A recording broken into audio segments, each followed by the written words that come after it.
Alright, so for anybody who doesn't know what holding an L or catching an L means, it's basically, here's a quick example. Let's say, for example, you graduate from high school and you apply to this college. And you know deep down in your heart and in your bones, they're gonna accept you. And you send off your portfolio and you put all your eggs in that basket, and the college hits you back like, we regret to inform you, declined. That's an example of you holding or catching an L in that scenario. And that's actually not a random example, that actually happened to me. Yeah, I applied to 2 colleges, Ringling School of Art and Design and Cal Arts. And both of them were like, we regret to inform you. Look at me now. Look at this. Look at this amazing art right here. I drew this. Look at the shading. For real. Jokes aside, what were you guys thinking? Who's holding L's now? Ringling and Cal Arts? Not, well, yeah, technically, y'all see the title of this video, so obviously me. Because for whatever reason, we all out here trying to act like our life is perfect when everybody knows it's not. I've done stupid things, you've done stupid, we've all done stupid things. Life is not perfect. We hold L's sometimes. Me and a few friends, we go to this friend's house, and we get to her house, she's like, oh my god, let's have a onesie party. I'm from the streets. We don't do onesie parties, like, miss me with that? Stop being a Debbie Downer. Come on, everybody's dying. Come on, peer pressure. Fine, give me the stupid onesie. She wants to watch Disney Plus while we wear onesies. And like, now I'm in line waiting for the bathroom because everybody's trying to change into onesie. Now I'm in line for something I don't even want to do. So I said, bunk this. I walk around to that side little dining room that everybody has in their house that nobody ever uses, right? And there's no lights on it, it's pitch black, so I go in there, I get butt naked, I'm like, whatever. I start putting on this onesie, I get 1 foot in the onesie, and I look up, and I just see this little green light floating in the darkness. Yeah, that Amazon camera, the one with night vision, and I'm just looking at this camera like, is there a way for me to hack the Amazon mainframe for these things? If any indecent pictures or videos ever pops up of me and it's in night vision, now you know the backstory. This is what happened, okay? If any footage of me does surface, it's not me. It's clearly deep fake. I mean, look at it. Look at the edges of the face right there. You can see, and the lip sync completely off. Let me tell you about this time where I choked hard. I'm at the Grove in LA with my boy Jeffrey. We're at Top Man, so we're there in the men's section shopping around. And Jeffrey runs over to me. Yo. Do you know who Karruchi is? For anybody that doesn't know, Karruchi's a model, she's gorgeous, she used to date Chris Brown. Do you know who Karruchi is? Do I know who Karruchi? Of course. Bro, do you know what I would do to her? I would take Nutella, pour it all over her body, and then well, there she goes, right there! And I look up, and there she go right over there, and I'm right over here, and she's just standing there by herself, like no entourage, no mans, no nobody. Girl, I would not have, if I was your mans, I would not have you out here by yourself for a minute. And then Jeffrey kind of sees us meet eyes, so he just steps away to let me do my thing. And then we just keep meeting eyes. I'm there acting like I'm looking at the clothes like, ooh, look at this. Ooh, oh my God, no. This is $30. And fellas, you know when you're out and you see that girl and she's so fine and you're like, oh, what do I say? And then you don't say anything. And later that night you're in your bed staring at the ceiling like, oh my God, we could have been married by now. I'm so stupid though. Imagine y'all, imagine if I pulled Karruchi. Y'all couldn't tell me nothing. I don't know if I'm gonna edit this part out or not, but I went home and followed her and I DM'd her. Like, yeah, I was the guy at Topshop. Yeah, she never DM'd me back. So I unfollowed her and then unsent that because it never happened. I'm a different person now. New year, new me. This is already getting depressing. Okay, moving along. So, VidCon. So I emceed and hosted this event for YouTube, and YouTube invited a bunch of brands like Starbucks and McDonald's and Apple. It's all these brands and their marketing teams. So I'm on stage doing my teleprompter thing, and then I kind of go off script. I was like, by the way, you brands even influence us influencers, because sWooZie is a derivative of Nike swoosh. Because I wore so much Nike, the kids in high school used to call me Nike boy, swoosh, sWooZie. So jokingly, but serious, but jokingly, I'm like, Nike, if you're in the audience, holla at me, come sponsor me, please, I'm poor. After I'm done, I'm walking off the stage and these 3 people walk up to me and they're like, hey, I'm so-and-so, I'm so-and-so, and I'm so-and-so. We're from Nike, nice to meet you. Externally, I was like, oh, nice to meet you. But internally, I was like, so they were like, we don't really sponsor influencers, but we love your vibe, we love your energy. Let's meet back here at 4 o'clock and let's get the conversation started. Now, as any YouTuber or TikToker or anybody invited as a special guest to VidCon will tell you, there's a lot of madness going on. And in this madness, it's very easy to kick into space cadet mode where you're not thinking straight. 4 o'clock Nike, okay, got it. And I'm being pulled this way, moderating panels, being at panels, fans are screaming, jump to this golf cart, and you gotta zip around. I get back to my hotel room, I lay in bed and I'm just like, I look at the time, it is 6 o'clock, baby. Nike didn't give me their email, I didn't get their numbers, I didn't even get their Instagram. Absolutamente nada. Nike, if you're watching, please forgive me. I can change, I swear, baby. She means nothing. I've been through a lot of character development. I'm just gonna do the rest of the video from down here. Okay, let's just persevere and push through. We're almost there. Massive L, party of Uwin. All right, and I was debating on telling you guys this next one because it deals with politics, and I'm not big into politics, but a little while ago I was filming this pilot for a reality show that was following basically famous YouTubers and TikTokers. So the producers tell me they need me for this day and this day to film the pilot. Cool, I lock in. One day I get this email from the White House, and it's an email from Obama's team. This is like his last few months while he's still in office, and they're like, hey Swooz, we love the last 2 interviews you did with Obama. We have something really cool coming up. We thought of you. We can't give you a lot of details, but would you like to come do another interview with Obama plus a very special guest? And we need you on this day, which happened to be the same day that the reality show needed me, so there was a little bit of a scheduling conflict. One thing I strive to be is a man of my word. I hit the producer back and I'm just like, Obama's people just hit me up. They want to do something. Do you think that would be cool? Like, do y'all want to come? Should I ask and see if y'all can come tag along? The producers was like, oh my God, yes, that would be amazing. Do it. I emailed them back, guys, I'm honored. Thank you so much for thinking about me. I don't know who the special guest was, but Obama, he was really nice when I met him. One problem, I'm filming this thing, da-da-da-da-da. Is it okay if I bring a +1 who's a cameraman who's working on this project? Because I promised them that day, not to swing too big, but if possible, a +2, because they need to bring an audio guy too. If not, +1 is great, let me know. I got left on red. However, fast forward about a week, I'm on social media, I see some lady interviewing Obama and Leonardo DiCaprio. You know how bad I would just love to talk to Leo DiCaprio about Inception? Just L's all over the screen. That pilot, by the way, that I missed that opportunity for, never even got picked up. No. And I have some really embarrassing L's too. Let me share some of those.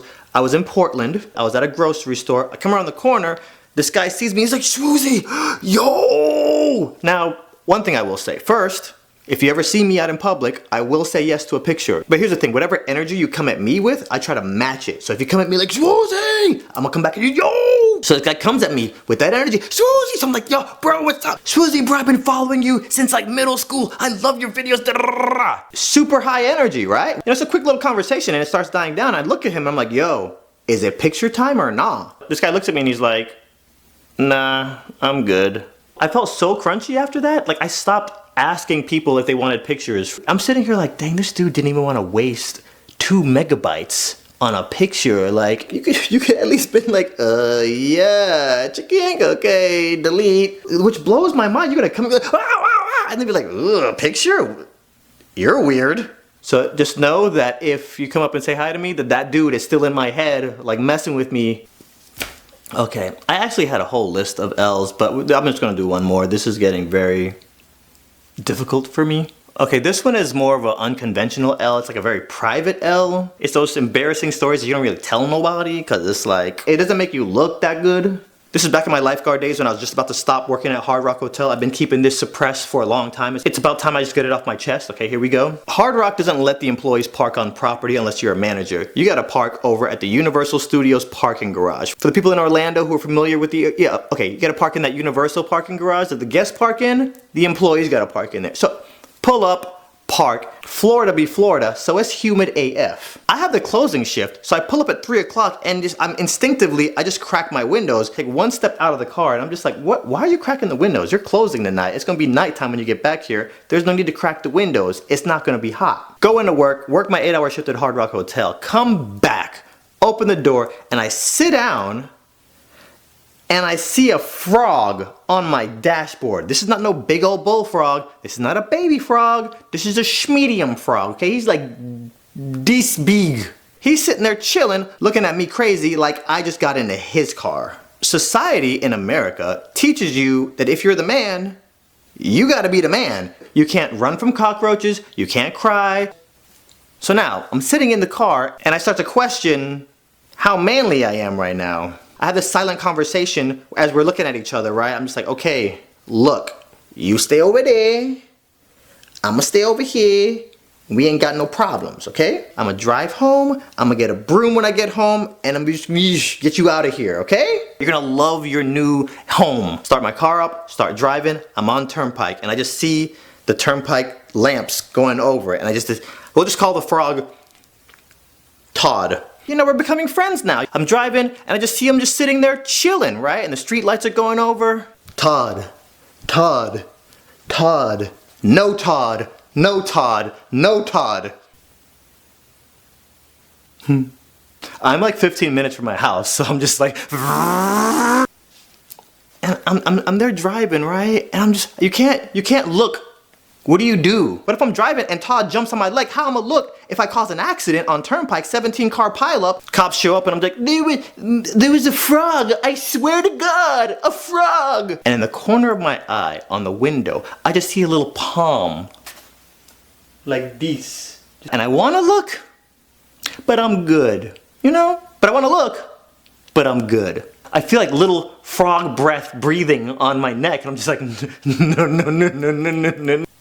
I turn, and this frog is legit less than a foot away from my face. No lie, I actually start talking to him. Todd? You stay there, and the frog jumps on my neck mid-conversation. I just felt something cold, slimy, and wet. This is me. I'm swerving in the road, just repeatedly punching myself in the face violently.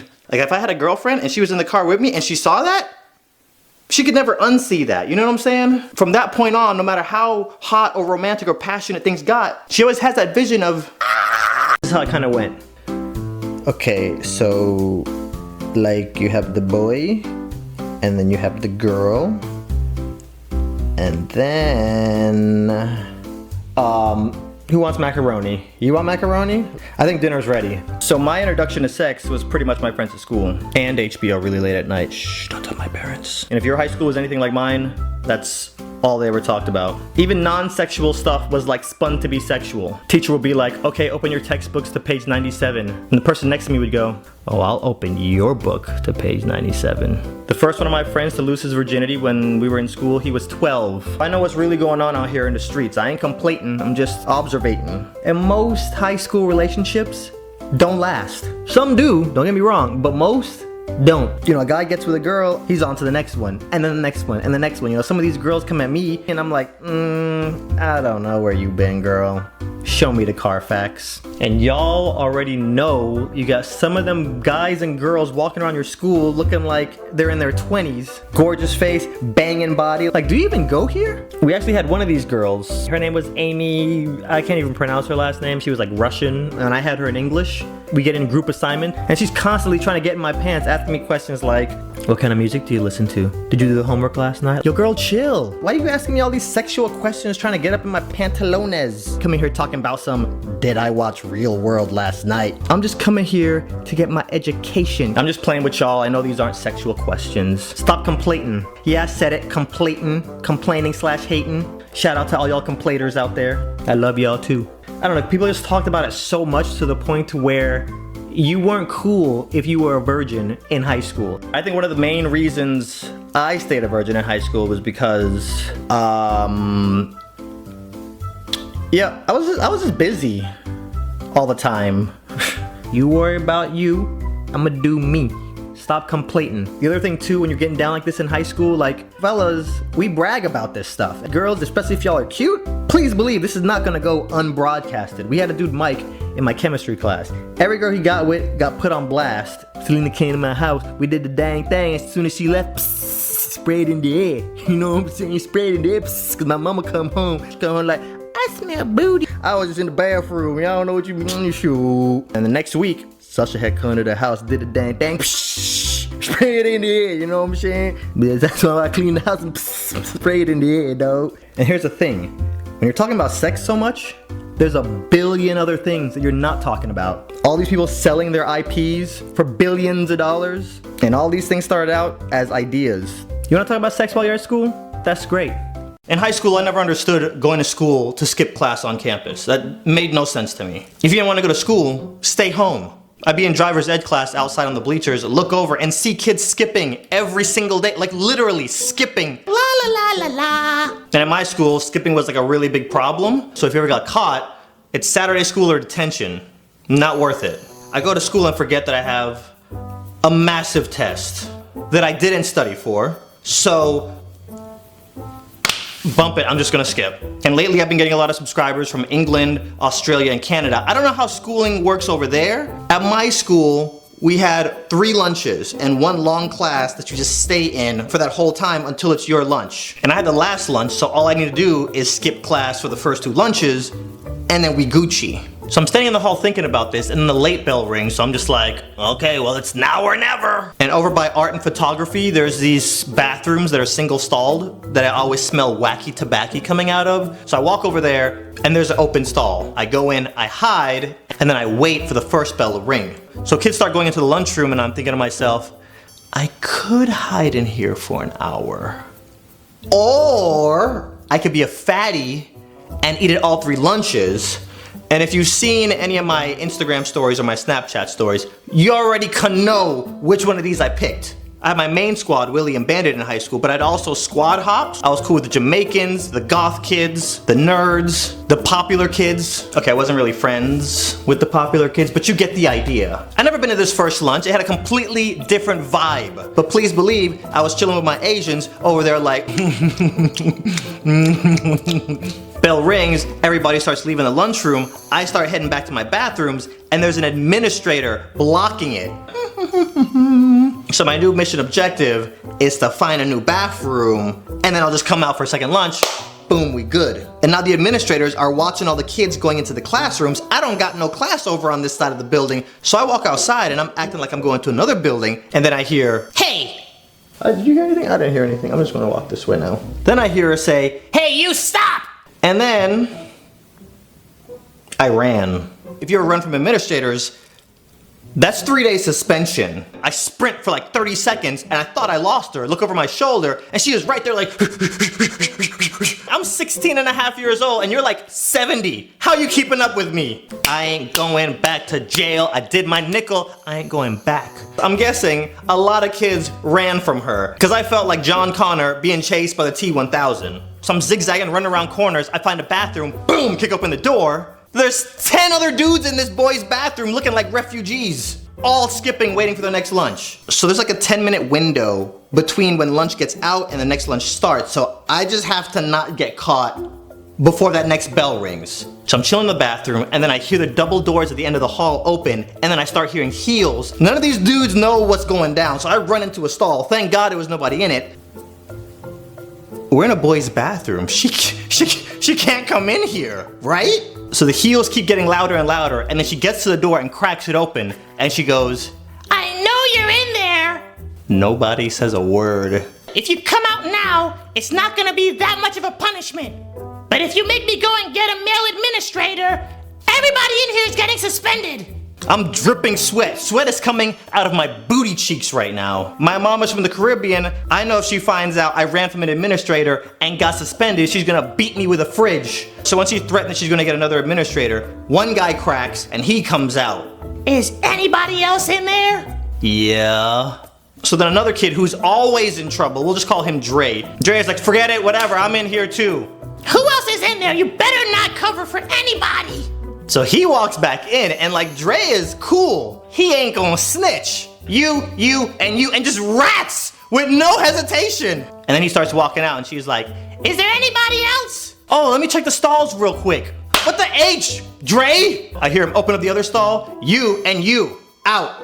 He opens up my stall and she was like, is there anybody else in there? And he looks me dead in my eye and he goes, nah, that's it, it's all clear, ain't nobody else in here. Me and Dre never even talked. We have gym class together. And I never said 2 words to this dude. Needless to say, that was the last time I ever skipped class. Ever. Obvious to me that they were brainwashing the employees. Let me tell you how I figured this out. I took my family to Disney one time. We were on the monorail. There was a little girl standing by the door, and I kind of twitched and put my hand out, and I was like, madam, please stand clear of the door. Por favor, manténgase alejado de las puertas. My mom looked at me and she was like, you're failing high school Spanish, but you just fluently told that little girl to get away from the door and sit down. I don't know what you're talking about. I just blacked out. What did I say? That was the second time I ever rode the monorail. Tell me how I knew that. They're brainwashing us. Now, if Disney brainwashes their employees, just imagine for a second what they might do to the people that bring money into the parks. Think about it. From the time you drive over that invisible line and you're on Disney's property, you see over 100 subliminal Mickeys on an average trip to the park. And I would sit back and wonder what it was like for the first wave of cast members, like back in the 50s and 60s, like that first cast member that realized that something was up. Probably went to his manager like, is it just me, or is Mickey's face in a lot of places around here that it shouldn't be? Well, golly, son, what do you mean? Is everything okay? No, it's just weird because I'll work a regular shift here and then I'll clock out and go home, and every time I close my eyes, I see Mickey's face. Gee willikers, well, I better look into this right away. Give me 1 second. He knows. Send in the cleaner. I'm just telling y'all, watch out for the subliminal Mickeys. Do they call them hidden Mickeys now because it sounds less brainwashy? You know, the general public started finding out about this, so they decided to make it like a game, like, Hey everybody, go see how many hidden Mickeys you can find. The kids run off like, Yeah, let's get Mickey tattoos on our forehead. Oh, and before I forget, last Disney Confessions, I told you guys how amazing the Disney food was. Disney has turned me into a liar now because I went back there 2 months ago, and the food quality has gone way down. And for whatever reason, they doubled the price. You know you got a problem when me and all my black friends come to the parks and we won't even eat your chicken. I mean, that's code red. Okay, moving on. Attention would-be troublemakers that go into Disney, don't go up in there trying to be all cute. Let me tell you why. A lot of you don't know this, but Disney has secret service. I came into work one day, I'm walking up to greeter spot, and this guy in t-shirt and jeans comes up and he's like, which way did they go? Girl was like, That away. Pshong! Took off. I go up to her and I'm like, what the heck was that all about? Some punk kids just stole from one of the vendors. And who was that guy that just came up to you? Disney Secret Service. What? Disney has special security that dresses up like guests, and they blend in. Don't ever tell anybody, okay? Okay, I won't. And see, that info changed a lot for me because this was the weekend right after I stole all the 8:30 shows. This cancels out pretty much 90% of all my other devious plots that I had in motion. And the managers, every time I came in for a shift, were still going out of their way to make my job as painful as possible. You know, I actually tried to transfer to Tower of Terror because that was my favorite ride at the time. I get to Tower of Terror, there's a 10-year wait to transfer over there. What I found out was at the time, that was the only Disney ride on any Disney property that you didn't have to smile. You could show up looking all depressed like you hate life, and it worked because it themed with the overall ride. And everybody thinks that you're just in character. People from Disneyland Tokyo were trying to get up into that ride. And to be completely honest, I loved working at Indiana Jones, so I figured if I can't get into Tower of Terror, I'm just gonna stick it out here. But the managers would just harass me daily. It got so bad, y'all, that I had to start taking my breaks in other people's break rooms. And something I learned really quick is Disney spoils the crap out of their character performers. In my break room, we got a rinky-dink TV from 1988, a VCR, and that's it. I walk into one of these character break rooms, they got a flat screen, snack bar, guitar hero. A lot of you guests will never know this because you never see behind the curtain, and honestly, you know what? I'm okay with that. It's just these managers. One day, Ron humiliated me so bad in front of the entire staff, and obviously, I can't do nothing to him, he's my manager. So you know who I took it out on? The guests. So I'm at Indiana Jones, show started. We had two main rules at Epic. Don't let anybody sit in the aisles on the stairs, and don't let anybody in through the exits once the show starts. That's it. I'm posted at the second exit. This family walks up to me and the dad goes, Yes, me and my family, we're visiting from England, and if it's not too much trouble, sir, could we just sit right over there on that empty bench, please? Sorry, man. Once the show starts, can't let anybody in. We've only missed 10 minutes, so we visited the other parks, and the bus just took so terribly long. We leave for the airport in about 40 minutes. If we could just sit right over there on that bench, sir, please. Sorry, man. Can't let anybody in through the exit once the show starts. Sir, but we're from England. Mm-hmm. Sir, please, I've spent all of my money on this trip. Once we get back home in England, I have to leave my family and work on an oil rig for 6 months, sir, because we have no more money. For 6 months? Yes, sir, please. No. Please, please, let's let me and my family in. We're from England. No. Please, Sir, we just want to see Indy. Please, my children love Indy, sir. Please. You see that rock over there, sir? We'll even sit on the rock. Look at the sharp edges, sir. We probably cut ourselves and bleed to death on it. We don't care. Just please. Please. Let me think about it. No. Thank you, sir. Good day. And he turned and he started walking away with his family. I was like, Adonde, don't look ice cold. All right, you're just doing your job. I did take a glance over my shoulder. They didn't look happy. Fast forward 2 years, I get a job as a lifeguard working at a Hard Rock Hotel, and I'm sitting up by the pool watching the water. Boom, it just hits me. It's like, dude, you ruined their vacation. That little boy was crying as he walked away. You know what? From this day on, I'm gonna go out of my way and strive to be the best employee that I can possibly be. I'm not gonna get in competition with any of my coworkers. I'm just gonna try to outdo myself. Would you guys believe that it got to the point to where I was walking out of my job with $150 cash in my pocket from tips? That's unheard of as a lifeguard. I don't care if you're retail, hospitality, cast member, non-cast member. I'm gonna challenge you to be the best.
My girlfriend gonna run in my room like, Why did you leave the toilet seat up again? Dadgam! You leave the toilet seat down, I gotta pick it up. If I leave it up, just put it down. Have you not seen that rat's nest you got on the sink right now? Hello, those are my essentials. Then she starts talking about some, My internet is slow. Let me see your phone. and goes straight to my text messages. Who are all these girls? And I'm like, dadgam! It's my mom, my sister, and my Aunt Debbie. No, not them. These girls, I told you I was talking to like 2 other girls before you and me started dating. Why you all up in my face, girl? And then she get mad and leave. And I'm like, dadgam! 2 hours later, she called me on FaceTime. I know she's still mad because the camera's pointed up at the ceiling fan. I'm over here thinking like, man, I can't wait to break up with this girl. I'm gonna be up in the club twerking every night. My cheeks gonna be clapping like this. Bow, bow, bow, bow. All the girls gonna be up in my DMs the next day like, boy, where you get all that cake from? I saw them cheeks clapping when you was wild twerking. I'm gonna DM the girls back like, I'm emotionally unavailable right now. Why you all up in my face, girl? I need my space. I'm gonna be up in the gym every day after the breakup like, I'm about to look sexy than a mug. Swole Patrol. I can't wait to get up on Instagram with all my thirst traps. But then my girl gonna text me something sweet, like a cute gift or something. I'm sorry. Let me take you out to eat to make it up to you. And I'll be like, bet, say less. And when we get to my car, she's gonna be like, I want to drive your new car. and then halfway up the road, she'll be doing 55 miles an hour and then hit a curb like, pow! And look over at me like, Oopsies. then we get to California Pisokishin. I missed you. You saw me an hour ago and you were mad at me. Are you a psychopath? And she's sitting there pouting. I'm like, why are you mad now? Are you mad because I yelled at you for hitting the curb? No, I'm pre-mad for our next fight. And I'm like, that damn woman, I can't win. Why everything gotta be a fight? How about instead of you always trying to start a fight with me, here's a crazy idea. Let's start a fight with a random couple in this restaurant. Come on. You're gonna start walking around California piece of kitchen and she gonna be like, Damn right there. You see my boyfriend over there? He says your girlfriend has cellulite in her legs and she also got a pancake booty. Get him, babe.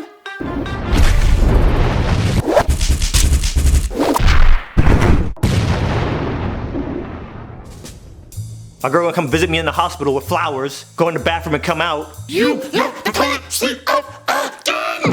I'm noticing a spike in Disney-related videos here on YouTube. I ain't complaining. All I'm saying is, none of y'all turkeys love Disney more than me. I just can't be up on here every week talking about Tangled and Brave. That's gonna hurt my street cred. I'll be going to the Cypher. I can't be in the middle of a freestyle battle and have these dudes clowning on me. Let me tell y'all the kind of cast member I was. I'd work my 8-hour shift at Disney, clock out, and hang out at the park for the rest of the day until the park closes. By myself.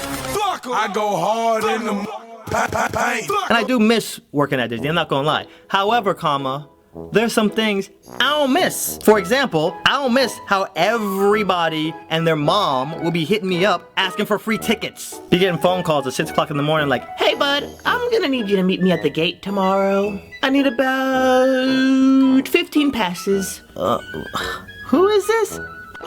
It's me, Charlie. Remember that time I gave you gum in school at one time?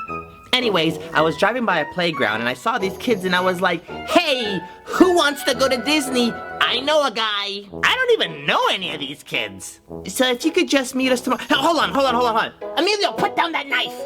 I knew I shouldn't have let you guys watch Fight Club. Adonde, let me call you back. But something else I missed cast member relationship drama. You know how many Disney employees would only date other employees? Like, I'm sure you guys have heard friends make a pact like, okay, if I'm single and you're single and we both turn 30, we're just gonna get married, okay? At Disney, here's how it goes. If I'm single and you're single in, I don't know, 30 seconds, yeah? We should date. If I can't even wait that long. I've already changed my Facebook status. It's a fish. It's Facebook a fish. If you're a straight single guy working at the Disney parks, you have like a 98% chance of getting a girlfriend if you get hired. Here's why. A number of really good looking guys around you don't even like girls. That eliminates a lot of competition right there. And after that, there's only really 2 other types of straight guys left at Disney. They're the regular straight guys, and then you have the extra happy straight guys. They usually carry around a fanny pack, just in case they have to time travel back to 1998. They go to the park with their Kylo Ren doll and they push it around in a little stroller. And they're really concerned about trading pins. There's nothing wrong with these guys. It's just they're not really concerned with getting a girlfriend. So I said you have a 98% chance, but in reality, that's like a 3,000% chance you have of getting a girl, because there's virtually no competition, which kind of confused me, because I had no girls, and I was not that guy. There was one thing that happened to me at Disney. I'm sure this has happened to some of you guys. You have coworkers that actually don't put forward that much energy, or maybe they put forward the same or even less, but they're the ones getting rewarded. So if you do anything and you like exceed expectations, you get what they call a fanatic card. Everybody would get fanatic cards except for me. There was one kid in the college program who was literally breaking rules and getting fanatic cards. Be talking to the manager like, man, you remember them cheerleaders that came through last weekend? Yeah, of course. How can I not? Of course I do. I got one of their phone numbers. That's great. Oh my god, that's amazing. I went back to one of their hotel rooms. You're saying yes to a guest request. I made out with her too. Oh, what? Actually, I made out with 2 of them. You're just showing that you're a team player. That's what I love about you. You work well with others. You know, when I left their hotel room, I stole their purse. Gee willikers, you're going above and beyond the Call of Duty Modern Warfare. They had $100 in it too. I bought some crack with it. That's it. I'm giving you a fanatic card. So one day, I just got bored. I wasn't even trying to get a fanatic card, right? Disney put this temporary beach ball kiosk next to Indiana Jones. And the guy that was running it was actually my boy, Renee. So I got this idea. I went over to Renee. I'm like, Renee, let me borrow one of these beach balls, son. He gives me one of the big beach balls. And I walk into the theater and I tell everybody, hey guys, is it cool if I pack everybody's section? Now, everyone at Epic hates packing the theater when you gotta get down front and yell out in front of everybody, hey guys, can you scoot in? Fill in all available space. Everybody hates doing that. I even hated doing that. So I get this beach ball and go down front. Everyone, I need y'all to do me a huge favor. If you guys all scoot in over here, I'll do a backflip off of this rail. Boom, everybody scoots in. I get up, do a backflip. Yay! This is a 3-man job. I packed everybody's section, over 2,200 people. By myself. I go hard in the paint. Then once everybody was packed in, since you guys have been so awesome, guess what? We finna party! And I break out the beach ball and I throw it into the crowd and everybody's going crazy with the beach ball. EDM music festival up in this piece. Steve Aoki shows up and starts throwing cake. The managers got wind of this. I started doing this for every show. You could tell on their face they hated the idea that I was having so much fun. I wish you would come down here and say something. I wish you would, but you can't. And not only that, after each show, Renee has a line around the block of people trying to buy beach balls. Get on my level. This happened every weekend for 3 weeks in a row. You think I got a fanatic card for this? Nah. The managers were so salty. They were making it so obvious they didn't want me to get a fanatic card. Renee got a fanatic card for selling so many beach balls. They started handing fanatic cards out to the guests in line who don't even work here. You know what? Fluff it. 2 tears in a bucket. One weekend, I go in there, I pack the theater, bust out the beach ball, and then one of the AV techs walks over to me, and he's like, hey, what's your name tag say? Adeline? You can't be giving them the beach ball. Oh yeah? Why not? See, the tech booth, right? It's right up, look right at, see right over there? We got buttons and pyrotechnics and, pyrotechnics. Can't have the balls flying in there, and it might push a button, might blow some stuff up. Yeah, I can't take the ball away right now because these guys are waiting for the bass drop. Yeah, no. Yeah, okay, here's an idea. How about I stand on the perimeter outside the tech booth, and then as soon as the ball comes close, stop! Stiff arm. Just knock it away. Because, I mean, the ball weighs -0.5 ounces anyway, so even if it landed in there, it wouldn't press any buttons. Listen, Adele. No. And after they shut down all my fun, they went right back to rewarding everybody else. Oh! Look at Steven! Look at him! He's role-playing with the guests. He's not role-playing. He's Captain Hook, the little boy is Peter Pan, and the little boy stabbed him with an imaginary sword, and now look at him, he's role-playing, he's playing dead. The little kid pretended to stab him 2 hours ago. There's flies buzzing around his mouth. He's over there taking a nap. Stop hating, hater. Steven, get up. Come back to the office with me, let me give you a fanatic card. Adonai, look at him! He doesn't even want to break character for a fanatic card! Steven, okay, you know what, Steven? You just stay right here, I don't want to mess with your mojo. I'll go to the office, I'll come back with like 15 fanatic cards. For 15 years, and they have their little pen, and they've met their boyfriend or girlfriend there, and they're getting married on property, and it's a whole Disney-themed wedding. Yeah, you got those people there. You got the people that take their job too seriously. You have the costume and the non-costume. You got the non-costume people, they're smiling all the time, they're just a little bit awkward to be around. And then you have the costume people who believe they are those Disney characters. Kids are sitting on a bench somewhere, you know, drinking a soda, and they'll run up and slap the drink out of the kids' hands like, kids, quick, come on! I just stole this loaf of bread from the marketplace because I'm poor. And guess what? You're poor too. Sultan's guards are coming. Let's run. Let's sing a song while we run. Gotta keep one jump ahead of the lawmen. I never had a problem working with those people. Okay? Then you got the people like me who would show up to work on time, clock in, do their job, clock out, not cause any problems. And I love working with people like me because I'm awesome. Now the people I didn't like working with, the snitches.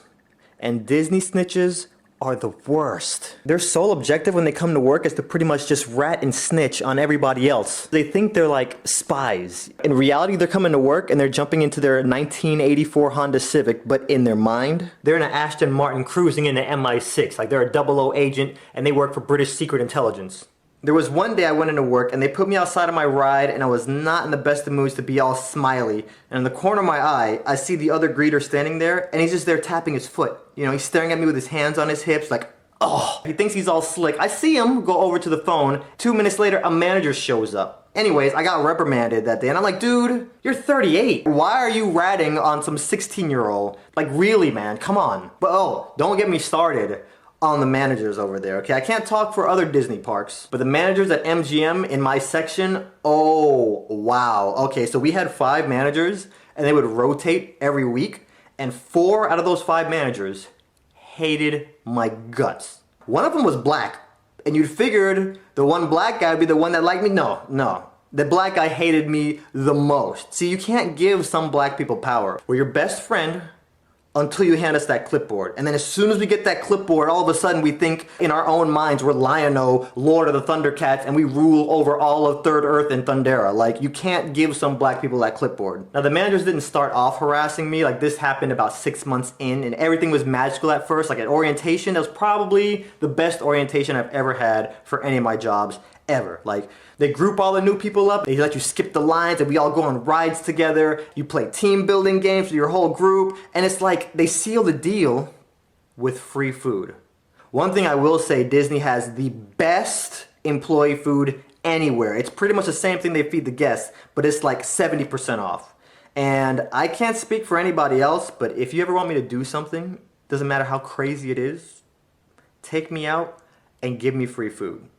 If that orientation lady would have sat down next, I probably shouldn't even say this on this video, but anyways, if that orientation lady would have sat down next to me and leaned over and whispered like all quiet, like, Adonde, we're glad you're having a good time. Welcome to the team, but we need you to kidnap the Prime Minister of Australia's daughter tonight. I would have looked up at her like, yo, get me on a plane now. Forget Inception and we have to go 4 layers deep and plant a little idea of seed like a parasite. No. If you want me to do anything, bump all that. Just like take me to P.F. Chang's and buy me like $200 worth of food. Disney knows what they're doing, but they kind of brainwash their employees, and it's not a natural thing. I mean, to smile for 8 hours a day, every day, and listen to that same every single day, your eye starts to twitch. And you start to like tick, like you get these weird little ticks. There's gonna be some side effects. Same way there's side effects with Viagra, you know, like if your excitement lasts for more than 14 days, please consult a physician. See, those kind of side effects, like they warn you about. But at Disney, they never warn you about the side effects. Disney employees, they snap. And you never see the ones that snap because it's always when you go to lunch break, you raise your hand to clock out, and then something psychologically fires in your mind. And you just turn into a zombie and you just keep walking to the parking lot and just jump in their car and just go. You should never come back. I snapped. And you just become self-aware, you know, you want to stop working, but you just figure, So what do? I start showing up late on purpose. First it was 5 minutes, then it was 10 minutes, then I bumped it up to 30 minutes, and nobody would notice. I had to step it up a little bit. So what do I do next? I start stealing. And I didn't want to steal anything too crazy, like I didn't want to get in any serious trouble. So what do I steal? Okay? First I started stealing pencils. I'm Disney brainwashed, you know what I'm saying? So like stealing pencils is a big deal. And obviously nobody noticed. So what do I start stealing? In front of the Indiana Jones show, we have a magnetic clipboard that we post at times. Yeah, no more 8:30 shows. I stole all the 8:30 show magnets. I don't know what came over me. I was just standing there, I was like, boom, you're coming with me. Thug life, baby. Okay, get on my level. And then one night, you know, my shift is over, I'm about to go home, and then some random manager from a completely other section of the park comes up to me, he's like, hey, kid, what's your name tag say? Adamantium, come with me. I'm walking with this guy, I'm like, what's up, man, I'm about to go home. He's like, no, you're not going home. We need you. All right, a company just rented out the parks, and they only rented out half the park. So you see over there by Star Wars, where there's no lights and it's pitch black and there's a bunch of roaches scattering around and Lord knows what over there? We need you to stand there for about 3 hours. And I'm looking at this guy like, you're kidding, right? I gotta go home, man. I got school tomorrow. He's like, well, look, buddy, I'm sorry. Okay, we all got things to do tomorrow, but you gotta stand over there. In case any guests get lost, we need you to stand over there in the darkness, and if they walk over to you, redirect them back over to civilization where all the partying is, okay? We're gonna all be over here. You stand right over there. I'm like, okay, well, how long do I have to stand over there? Maybe a few hours. I'll come and let you know. I'm over there standing, and the longer I stand there, the more heated I get. This guy's talking to me like I'm a mutt. He's talking to me like I'm an animal? What do you think I am? Why am I the only person standing over here? I don't see anybody else. I quit. I'm done. I'm out of here. Peace. I'm walking. I'm done. That's it. I don't care what happens. I am done. I hope that guy sees me walking out. And as I'm about to get to wardrobe to clock out, I look down the street, and all I see are Disney chefs, and the entire road is full of just free Disney food. Chefs are tossing pancakes in the air in slow motion. You got chefs on the grill. Free food galore, and that comes as one of the packages. Like, you can rent out the park, and the entire park is catered. I gotta get some of this food. But it's like all rich old people around. Like, I can't blend in right now. You know, I assess the situation and I realize, okay, 1, I'm rehiring myself. 2, I gotta find out what the deal is with all this. So next day I come into work and I pull aside one of the employees that have been there for like 3 years, and I'm like, yeah, people can rent out the parks? She's like, yeah. I'm like, okay, crazy question, I know. So they always have free food like that? Or how does that work? Like, yeah, they always get free food. Okay. Crazy question. I mean, what if an employee, like, got caught sneaking in and trying to eat some of the free food? I know that's crazy, right? And she looked at me and she was like, termination on the spot. Okay. That's how I'm going out. I'm going out in an orchestra of bacon, sausage, and eggs. So about a month later, another group rents out the park. So now I'm just sizing everybody up. I'm like, no, still, I can't blend in with you guys. But 2 months after that, a high school rents out the entire park. And we only have 2 shows at Indiana Jones that night. So I'm telling myself, this is it. This is it. We do our 2 shows, and the instant that second show ends, I'm like, pew! Like I ninja. Like I'm hopping from rooftops on the Disney rides to get to wardrobe. I change, and now my new mission is, how do I get back wearing civilian clothing without any security seeing you? I spent too many hours playing Metal Gear Solid. Hideo Kojima, do not fail me now, okay? I'm leaning up against walls. I'm in bushes. I have the little cardboard box that I'm creeping around in. You know, in the security walk. You ain't gonna hear that. I make it back out there. I grab a plate and it's like hamburgers, chicken, pasta. I'm eating French toast for no reason. They have seafood, steak, ribs, Pillsbury Doughboy. It's like doing cartwheels in the background like hee hee hee hee. They have fish, they have everything. They have gummy berry juice. You know, from the cartoon, the potion that they drink, they have the real gummy berry juice there. I ate so much food. Oh my gosh. I showed them. My kids might be obese because of some of the stuff that I did that night. And then I realized, like, crap, I don't want to be the one kid that's running around by himself eating all this food, so I gotta blend in. So I look around and I find these group of kids, and I just kind of chameleon my way into their little clique. Next thing you know, me and my new BFFs, we're going on all the rides together. It was one of the best nights of my life. They never caught me. They never found out about it yet. So I get invited to the Jurassic World premiere, pull up to the red carpet of the Chinese theater, walk in, watch the movie. So the movie ends, this guy comes in and he's like, okay everybody, let's go upstairs and party! I was ready to go home and watch some anime because #hermit life. I didn't even know there was gonna be a party. Me and my date follow everybody up these stairs. We get in and Universal spared no expense. They covered the walls in bushes, they had props from the movie, they even trained velociraptors to walk around and serve wine. So we walk around the party for a little bit and my date sees the guy from New Girl that was in the movie. Should I go ask for a picture? Yeah, he's standing over there by himself. Go get a picture, girl. Excuse me. Oh, I don't want to disturb you, but can I get a quick picture? I take a few pictures of him and she's like, I love New Girl. oh really? And starts talking her up. Alright, yep. I look over and I see the kid that was in the movie. Walk over to him, I'm like, bruh, can I get a quick picture? Yeah. So we take the picture, and then all of a sudden, I notice a disturbance. There's a group of people in a tiff. Boom! I see his face clear as day. And I'm like, ooh. Bump, #hermit life. Cowboy Bebop can wait. I need to feed my Instagram, and if I get a picture with Chris Pratt, I'm gonna be stunting on all my exes. Oh my god, oh my god, oh my god, oh my god, it's him. So I say to her, I says, listen, we gotta get a picture with this dude. You're the best play. We're gonna push through this crowd. He's gonna take a look at you. You're a really pretty girl in a sexy dress. He's not gonna say no to you. He was headed north-ish. I don't know which direction it was because I don't work for National Geographic, but he was walking away from us. Then he looked over at us and he saw my date and she held her hands up and did like the signal for pictures. And I notice him notice my girl, and then his whole trajectory shifts. He takes a step in our direction and takes a picture, and another step in our direction and takes a picture. Then darts right over to my date. Hi. I hate to bother you. Can I take a quick selfie with you? Sure you can. She takes a few selfies. I bust out my camera, so I'm taking pictures of them taking pictures. And I'm there like, yes, yes, no, no, no, no, no, yes, yes, yes, yes. So then she's like, okay, thanks, no problem. This is my moment. So now I'm millimeters away from this dude. Guardians of the Galaxy, Jurassic Pork. And I wasn't scared to ask because I was nervous. I was more scared to ask because if this dude says no, I'm gonna hate him forever. I bumped into Natalie Portman at the airport one time. I was 2 feet away from her, but I was afraid to ask for a picture because if I'm like, hey, can I get a picture? And she's like, no, leave me alone. I'm gonna have to go home and make a voodoo doll of you. And I'm not ready to not like you. So let me just not even say anything. But I was like, you know what? Bump it. Hey, Mr. Pratt, can I get a quick picture? And then he puts his arm around me. You know what? Let's just enjoy the rest of the party.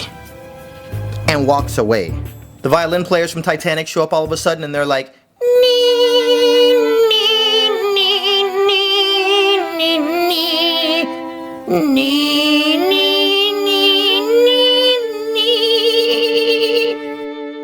I look over at my date. Which filter should I put on here?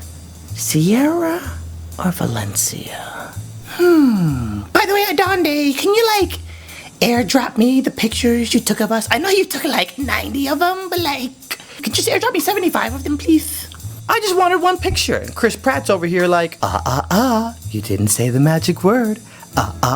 So the next day, my date posts a picture with her and Chris, and her IG broeded it up. Every one of her exes DM'd her are you freaking kidding me? You're hanging out with Chris Pratt? And I'm sitting there all salty man, I want to make my exes peanut butter and jelly. CP, can I call you CP? CP, I still want that picture. So I don't know how you want to do this. Do you want to have your agent get in contact with my agent and they do lunch and then they work out a day and time for us to meet at PF Chang's? And just so you know, I'm traveling in 2 weeks, so the end of this month is not good for me. But after the first week of next month, I'm good. So LMK, bruh. LMK.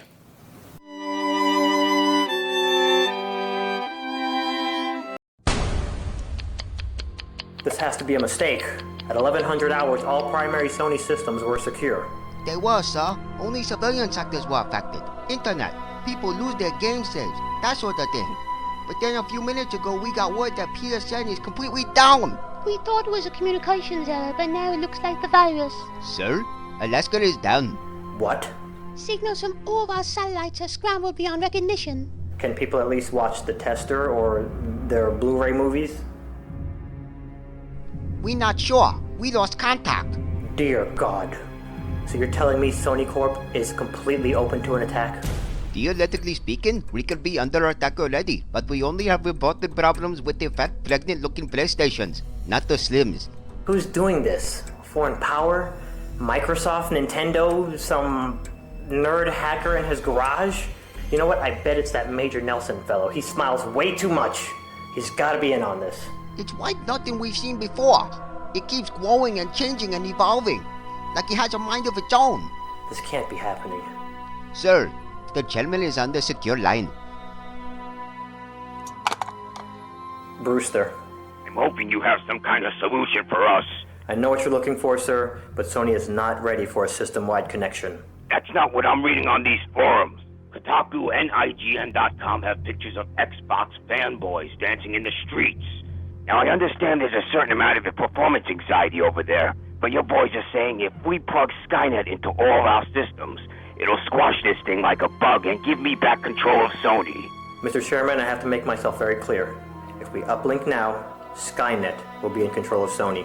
But you'll be in control of Skynet, right? That is correct, sir. Then do it. And Booster, if this works, I'll make sure you get an early copy of Uncharted 3. Thank you, sir.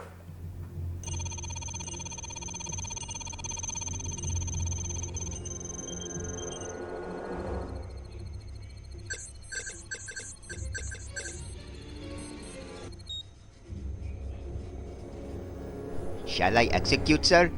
No. It's my job now.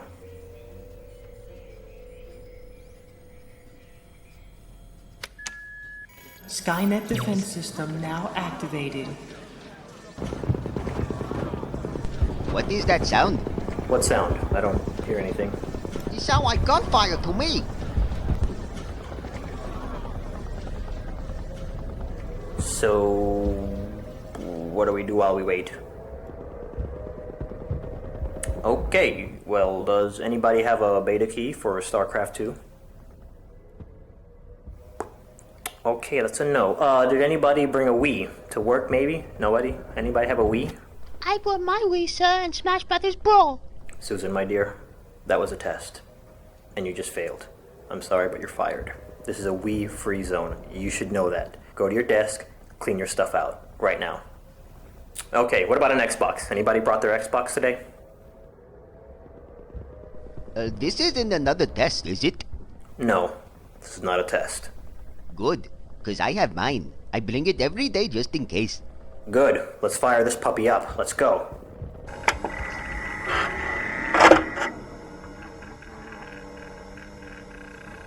Super Nintendo FTW! Alright, I'm finally allowed to talk about this. I got to hang out with some of the top dogs at Disney, like CEO status. And what you guys don't know is word actually got back to me that some of the bigwigs didn't feel like my confession videos represented the brand in the best light. I always reinforce every negative thing that I say about Disney with positive stuff. Every time I go to a Disney park, at least 3 cast members stop me and tell me how the Disney confession videos was the reason they even applied to get the job there. So when I got the invite, it was good to hear that actually some Disney people in the top of the food chain actually saw the videos for what they were. I'm so excited to tell this story that I'm telling you guys the ending now, and then we're going back to the beginning. I'm checking my Twitter feed and I see this post. sWooZie, just saw some of your Disney vids. Hilarious. I'm a Disney executive. Would love to chat with you. Whenever I get messages like this, I'm always skeptical because anybody could be anybody behind a keyboard. But I'm gonna play along for now. Give it my email. Check my email and I have a new message that says Disney Visit. Open it up. Anandi. I don't know if this guy was continuing the misspelling my name joke from the video. If you're in the LA area, I'd be happy to give you a short tour of the studio lot and lunch at the commissary. Signed, Michael. I looked up and the dude's email is Michael blank at Disney.com. That's Disney with a lowercase I. Oh, it's official. They don't just hand out at Disney.com to anybody. It's a fish. Call up one of my friends who's a Disney freak and I'm like, I just got an email from my Disney executive. Are you serious? I'm serial right now. He saw the video and he trying to give me free food, girl. So, you know, I gotta play it cool when I email him back. That's cool. Never been to Disneyland in Anaheim, but I might be in La La Land sometime around the summer. Who knows? I wonder how California Disney food matches up against Orlando Disney food. He emails me back the next day. I don't work in the theme parks. I work in Burbank at the main company location. I help manage Disney Channel and the other cable networks. I can give you a tour, we'll hang out. Sorry about any confusion, but my offer still stands if you want to come out.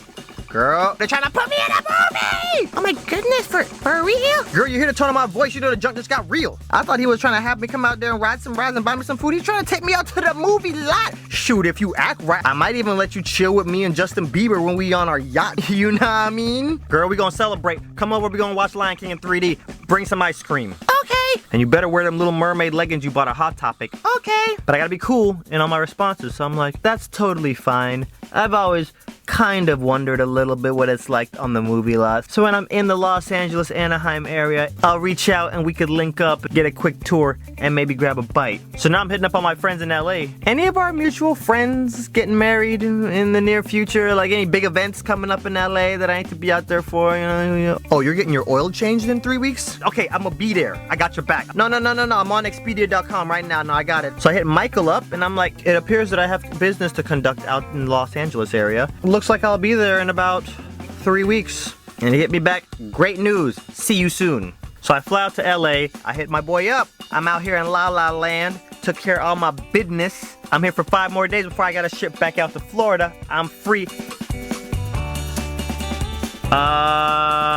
Just saying though, 2 more days, and then I'm out. You know what I'm saying? I haven't eaten in like 3 weeks. My ribs, dawg. You can see my rib cage. I'm hungrier than a hostage up in this piece. Holla at your boy. I never heard from this dude. I think I got stood up. That's a long flight from California to Florida. And the whole flight home I'm thinking, maybe Disney wasn't cool with the whole confession video after all, and they just did this whole elaborate thing to punk me. And some of y'all are probably saying, whoa, sWooZie, you misled us to believe that you were hanging out with them. Yeah, it doesn't feel nice to be lied to. I wanted you guys to feel like I feel on the inside. That's almost like, you know, when you're driving down the road and you see all those hot girls in bikinis holding the sign saying car wash, and then you pull into the car wash and it's like 500-pound fat dudes back there waiting to wash your car. It's a trick. I like to think that this Michael guy maybe got let go or quit. What do you guys think happened here? I don't know, I don't think Disney would intentionally stand me up. Or would they? Hit you up first like, hey, what's up? And then you text back like, nothing, chilling at Chipotle, what you up to? And they never text you back. The next person that starts a text conversation with me and just leaves me hanging mid-conversation is gonna get a Liu Kang bicycle kick 2D face. If you get busy, just say, in class, BRB, at work, BRB. Because if you leave me hanging, don't be looking all confused when I show up in my Mortal Kombat cosplay, because we about to fight for real, because I'm a thug. Real quick, the letter K is only acceptable when somebody's stating a fact or looking for confirmation. For example, hey, I'm in your driveway, let's go. Hey, I'm on my way. Hey, I'm lonely. Pick up some junk food, come to my house so we can watch some Disney movies while I cuddle your face off. If you text me the letter K for any other reason, don't be looking all confused when I show up wearing my Goku outfit, about to bust a Kamehameha up in your grill, cause I'm a thug. I ain't going back to jail. Actually, you wanna know what my biggest text peeve is? Is when someone just flat out ignores me. And why is the person that ignores you always your crush or the person you really wanna talk to? There was one girl I was talking to, I texted her one night and I was like, hey girl, jump on Skype real quick. And I never initiate texts like that, okay? This girl totally ignored me. And she called me a few days later like, oh my gosh, I miss you so much. I'm like, the heck? You didn't see that I texted you 2 days ago? Yeah, I saw it, but I just didn't feel like Skyping. 3 finger strokes. N-O, send. I ain't nobody's plan B. Either you choose me or you lose me. Matter of fact, how do you spell your last name again? Was that C-H-E?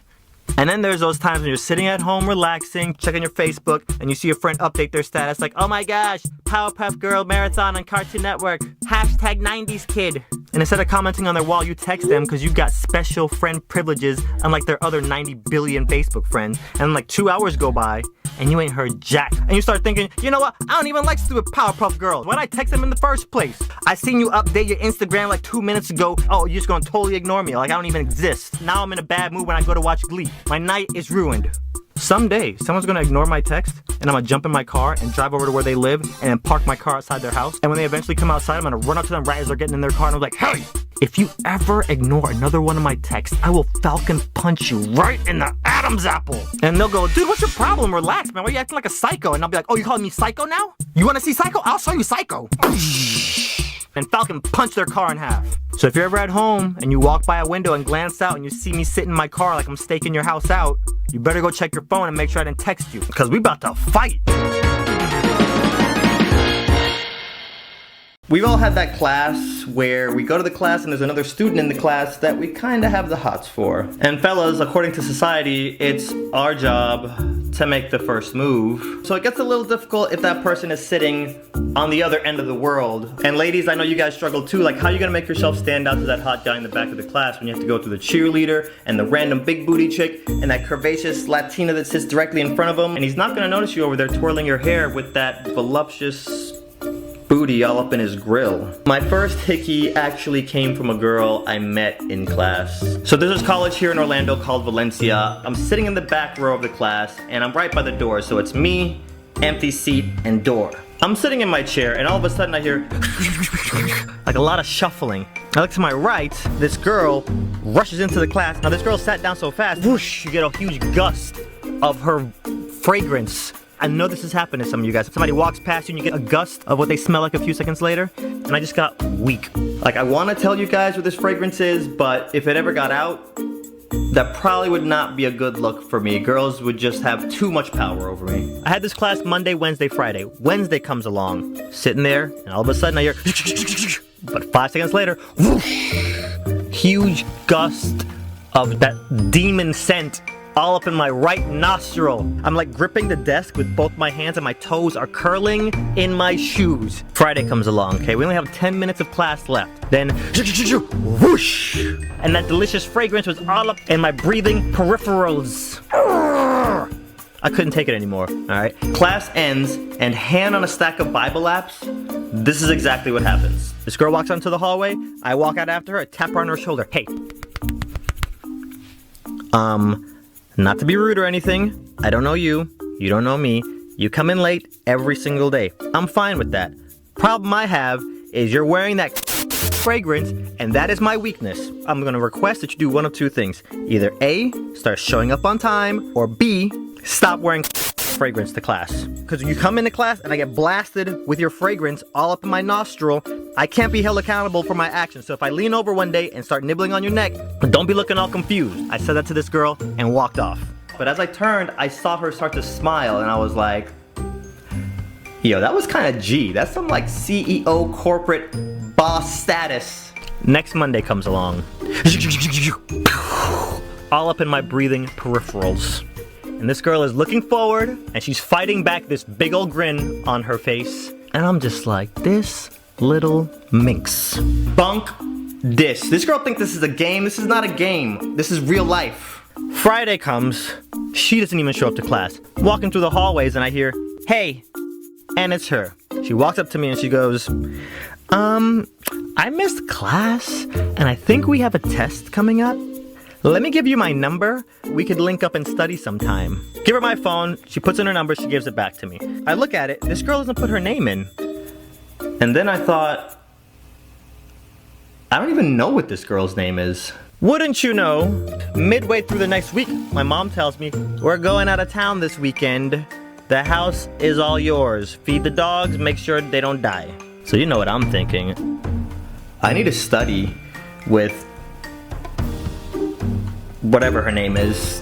Friday comes along, my parents leave town, I hit up, we'll just call her girl. I'm free tonight, if you want to come over and study. She's like, I can't make it tonight, but if you're free tomorrow, I can stop by. Where do you live? Fellas, it's not a good look to just give your address out to some girl and you don't even know her name. This was the first and last time I did something like this. Mess around, this girl come to my house and rob me blind. The cops show up and ask me, what was this girl's name?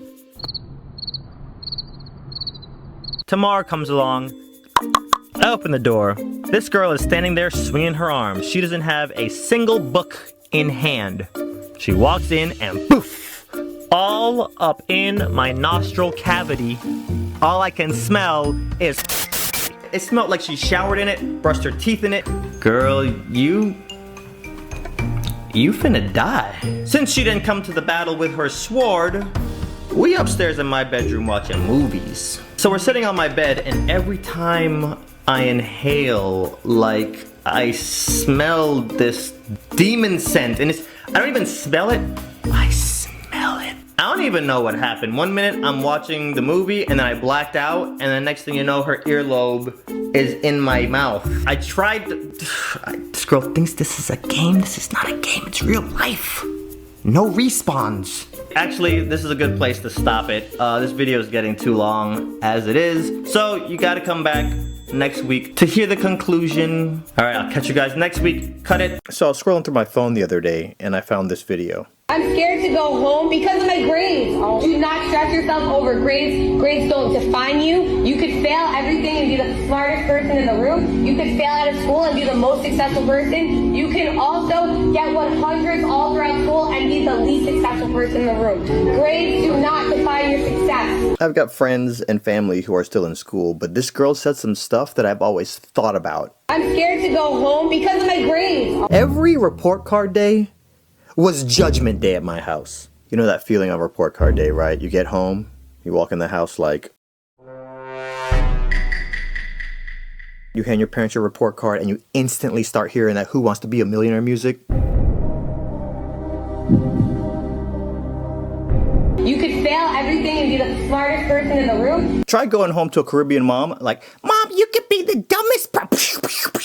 Like, that's how that plays out. You could fail out of school and be the most successful person. You can also get 100s all throughout school and be the least successful person in the room. Grades do not define your success. If we're going to talk about one side of the coin, let's talk about the other side. How can anyone in the academic world define you if not by your grades? You ever study for a test? I mean, like, study for hours and then get a bad grade on the test? That is the worst feeling. Studying for a test and failing is like studying kung fu and then getting into a fight and getting your butt kicked in front of your girl. And then your girl breaks up with you and starts dating the guy that beat you up. That's what it feels like. If I study, I get bad grades. If I don't study, I get bad grades. So what's the point? There was 2 tests that I studied for in a row and I got bad grades on them. And then I was like, fluff it, 2 tears in a bucket. I caved. I went to the straight A student, Jonathan. Help me, Obi-Wan. You're my only hope. How do you study? Train me. You know what Jonathan told me? I don't study. I get all my straight A's because it just comes to me naturally. You mean it? So you're telling me this comes to you naturally, right? I think, honestly, I got ADD, bro. I never got tested, so I don't know. I remember one time I was sitting in class and I started thinking, wait a minute. I saw the whole timeline of every single student. Hold up. The goal of every student is to graduate high school. Once you graduate high school, you go to college. Once you graduate college, you got $100,000 debt to your name. Yeah, starting off a race $100,000 in a hole don't sound real smart to me. I finally decided, you know what the ultimate goal is? Not to get $100,000 in debt. The ultimate goal is to be successful. So while they were trying to teach us book smarts, I was trying to learn street smarts. So you know that kid who would sell blow pops in school? That was me. I cracked the whole system. I'd be at Publix and I'd be like, Mom, can you buy me those blow pops? So she'd buy me the bag. I have no overhead. I don't pay for my product, right? I go to school, 25 cents a pop. Come holla at me. If I sell a whole bag, that's $3.75. Come holla at me. I would also take that $4 and blow it all in the arcade.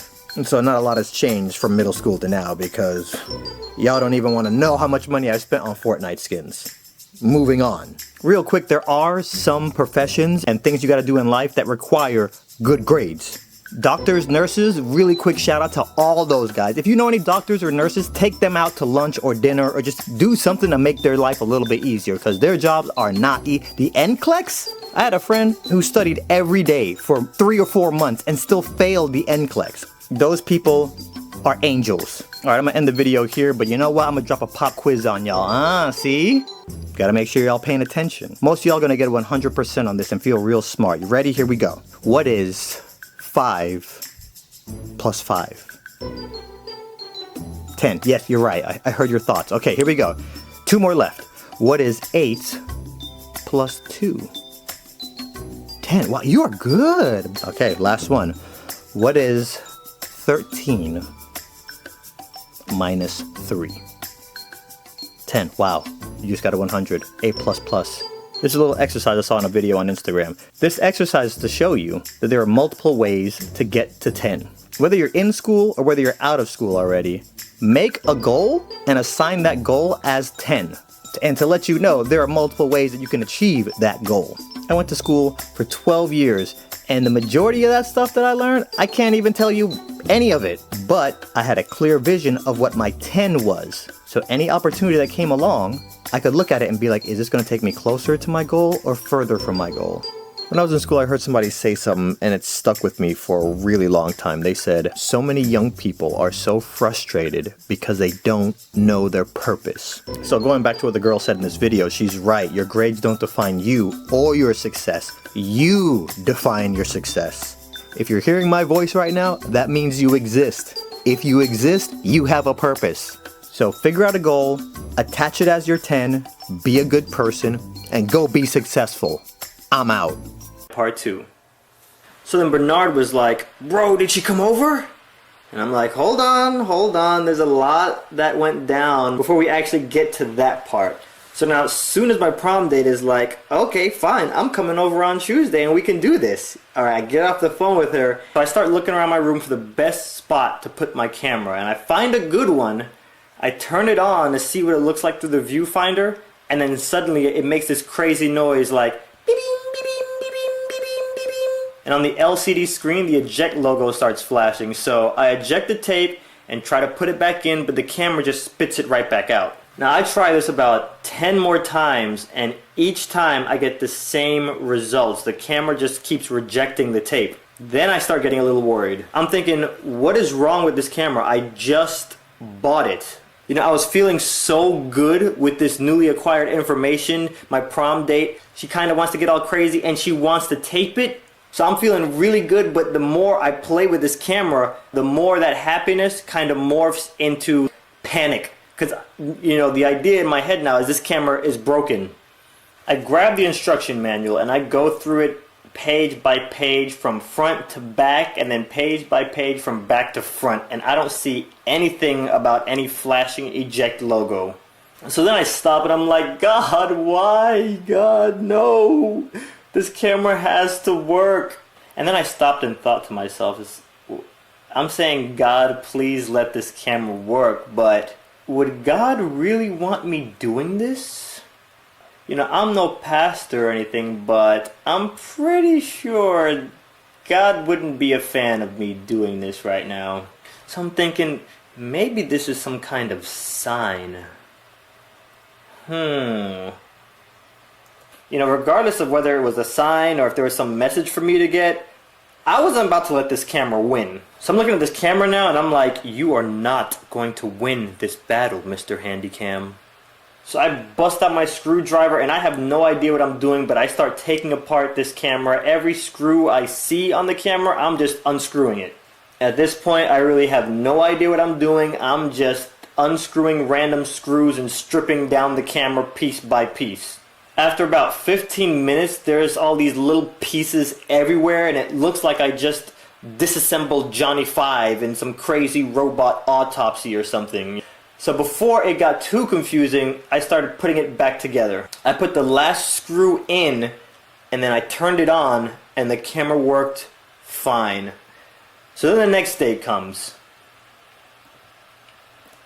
I start to go over some more places I can set up the camera, and I think for a second, you know, let me just turn it on real quick to make sure this thing is still working. I turn it on, and then I hear beep-bing, beep-bing, beep-bing. So I look up and I'm like, God, let's be serious for a minute, okay? Alright? Are you messing with me or something? Because this is a brand new camera and there's no real explanation as to why it shouldn't be working. I mean, are you trying to tell me something? In the back of my head, I kind of already know the answer to the question I'm asking, but then I'm like, alright, you know what? This girl is really hot, alright? So if this camera works tomorrow, I'm just going to go ahead and hook up with her and tape it and be done with it. But if for whatever reason you don't want it to work or it doesn't work tomorrow and you're that serious about this whole no sex till marriage thing, then I won't do it. Now at the time I wasn't 100% sure whether this was a sign from God or not, but at this point he had my attention. So I turn the camera off and then I turn it back on and it works perfectly. So I'm like, okay, phew. I record a few things on tape just to make sure that it works, and it does. And then the magical day finally arrives. I wake up, I'm home alone, I head straight for my camera, And then Bernard's like, did it work? I pick up the camera, turn it on, beep beam, beep beam, beep beam, beep beam. Bernard's like, no way, bro. I say, yeah, man, the thing did not work. It just spit the tape right out as soon as I turned it on.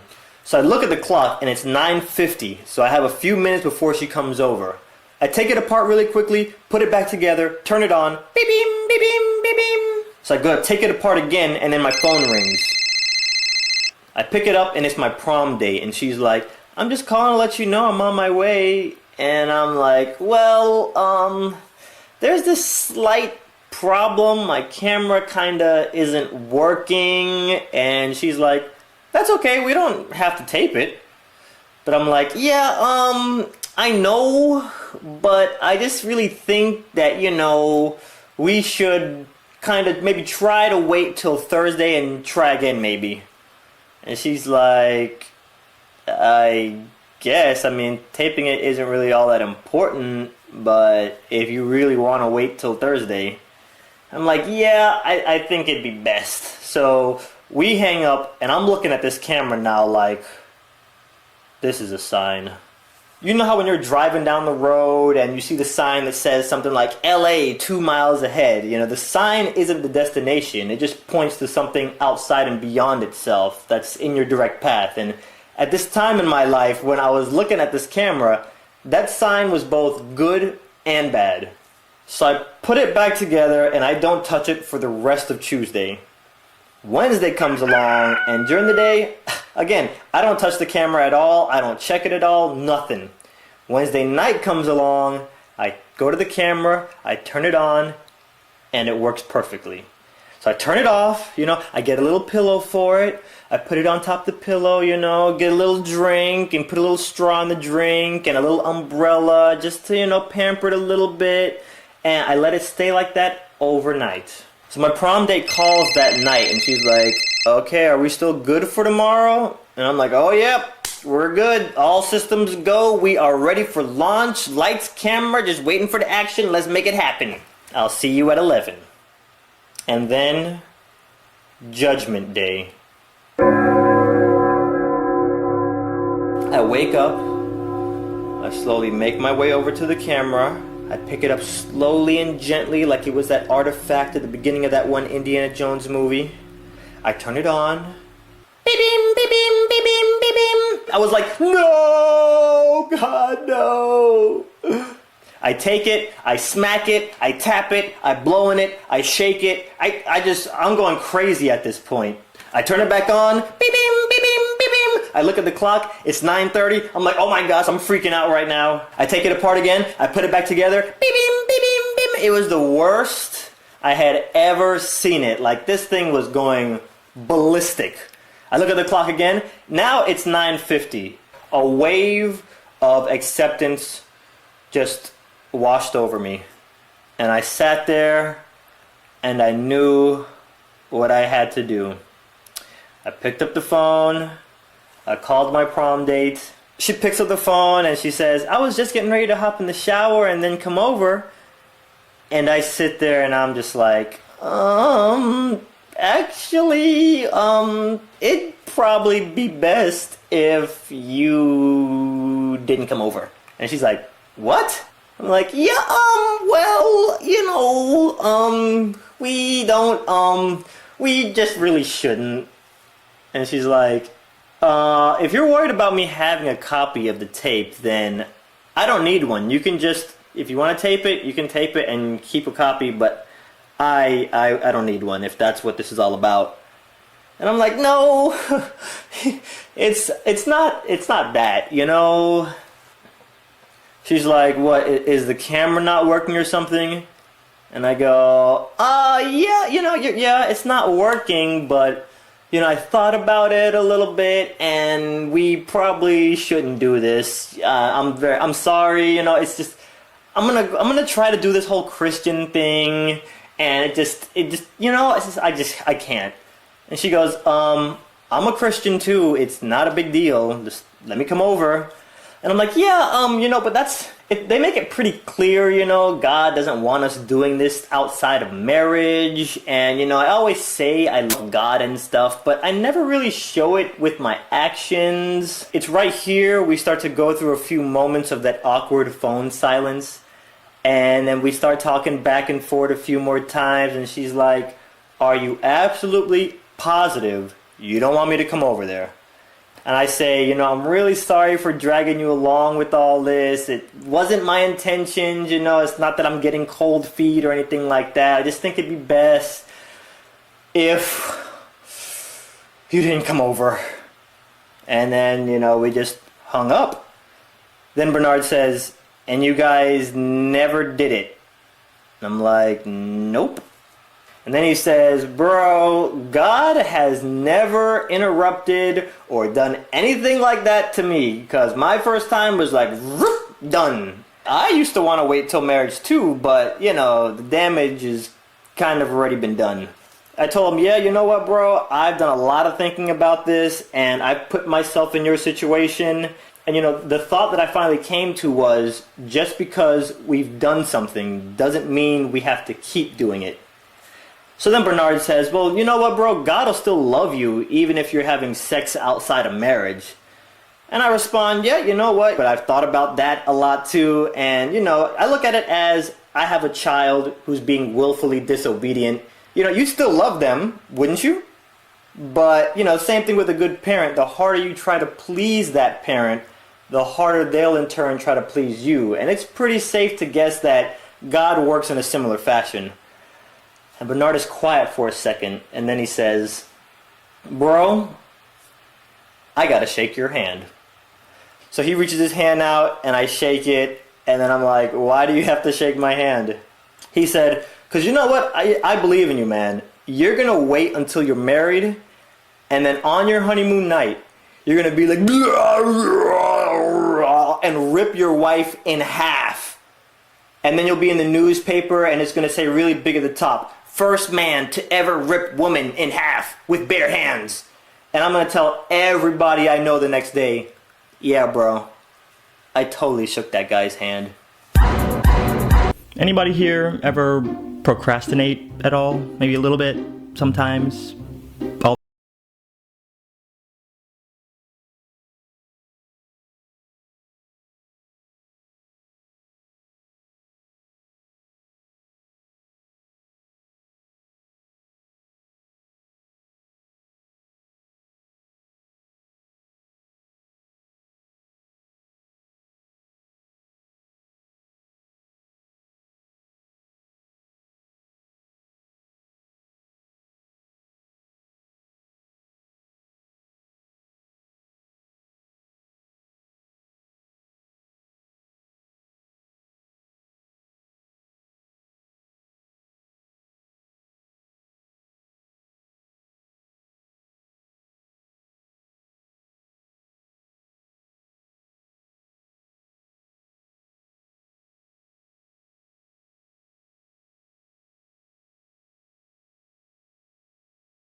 When I come around, they just start speaking their language, and I know like 98% of the time, I feel like people are talking trash about me. I want to learn like 97 different languages and then travel the world, but while I travel, I would wear the most ridiculous outfits. I'd be somewhere overseas and people will be like, "Wat go snap niet in Seiten?" And I'll turn around and be like, "Volkswagen Mercedes." Black man speak German. That's right, sucker. Sup. You know what? I'm putting my foot down right now. I'm gonna start prioritizing my time. I'm gonna discipline myself. I'm gonna stop procrastinating, but starting tomorrow. Yeah, tomorrow. Met my friend for lunch this week and she starts talking about her love life. I met this boy on a dating app. We went on a few dates. I think he's trying to soft ghost me. So I think I'm about to send him a really long text. What do you think? I think I speak for all boys when I say, don't do that. Well, what do I do now? In my head, I'm thinking, what's so good about this guy and why is she being the Lululemon? He doesn't seem as interested as she is. So I says to her, I says, y'all met on an app. You think he just deleted the app and isn't talking to other girls? I don't know, maybe after your dates, he just wants to be friends. I know I'm in the friend zone. I'm trying to bust out of there like Shawshank Redemption. Sis, if he wanted to, he would. How you gonna look out here when you're putting up 90% effort and he's putting up 10% effort? But she ain't like that answer, so she goes home, gets on TikTok, starts watching the girl talk video advice, right? Gets a pen and paper, writes, "You're obsessed with me, you wanna text me back," writes his name and puts it under her pillow. She sleeps with that note under her pillow every day for a week. Out of the blue random, guess who texted her? Yes, him, dude. Hey, I miss you. If you're free, you should probably come over tonight. I got some wine. Apparently, the Lulu is the new Salulu. The dating world is the Olympics of the Lulu. NGL, I laughed the first time I heard my friend Sarah from Italy say it. It sounds like a spell that Harry Potter gave up on mid-cast. The Lulu, no Salulu in it. It's like when you tell your friends, I'll come out tonight, but I'm not drinking. Because you know you're going to get to the bar and they're going to be like, Just have one drink with us. Then cut to you, tipsy AF, twerking on Elmo in the middle of Times Square. You're so gone in your own world, you're like, solutions? Where we're going, we don't need solutions. Once we cross a certain level of delusion, we don't connect the dots properly. And we've all been there. You ever had that friend who wants to be a singer?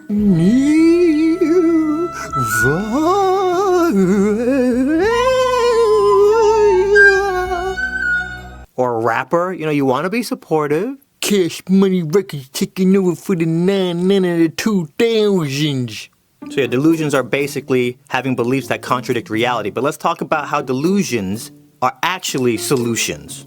Y'all ever heard about Steve Jobs' reality distortion field? It's a theory that you can convince people of any idea.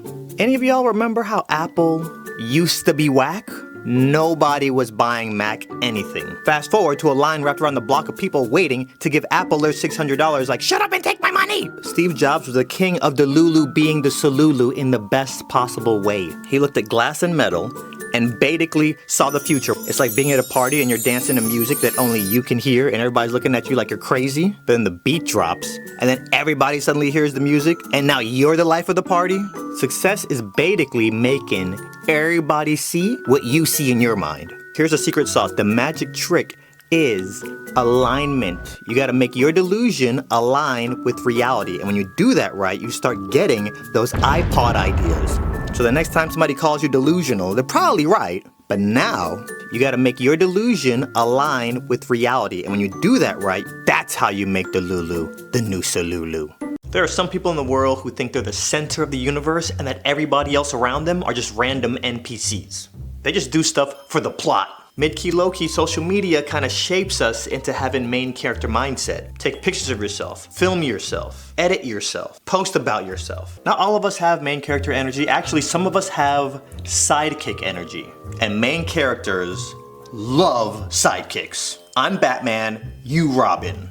Y'all seen Mean Girls, Regina George? She's a textbook definition of main character. I believe there's 3 types of main characters and I've never heard anybody talking about this, so let's just go ahead and put it into scripture right now. Type 1 main character just loves to talk about themselves and loves hearing about themselves. I'm gonna throw myself on the chopping block one time for the one time. I used to be type 1 main character, but just for like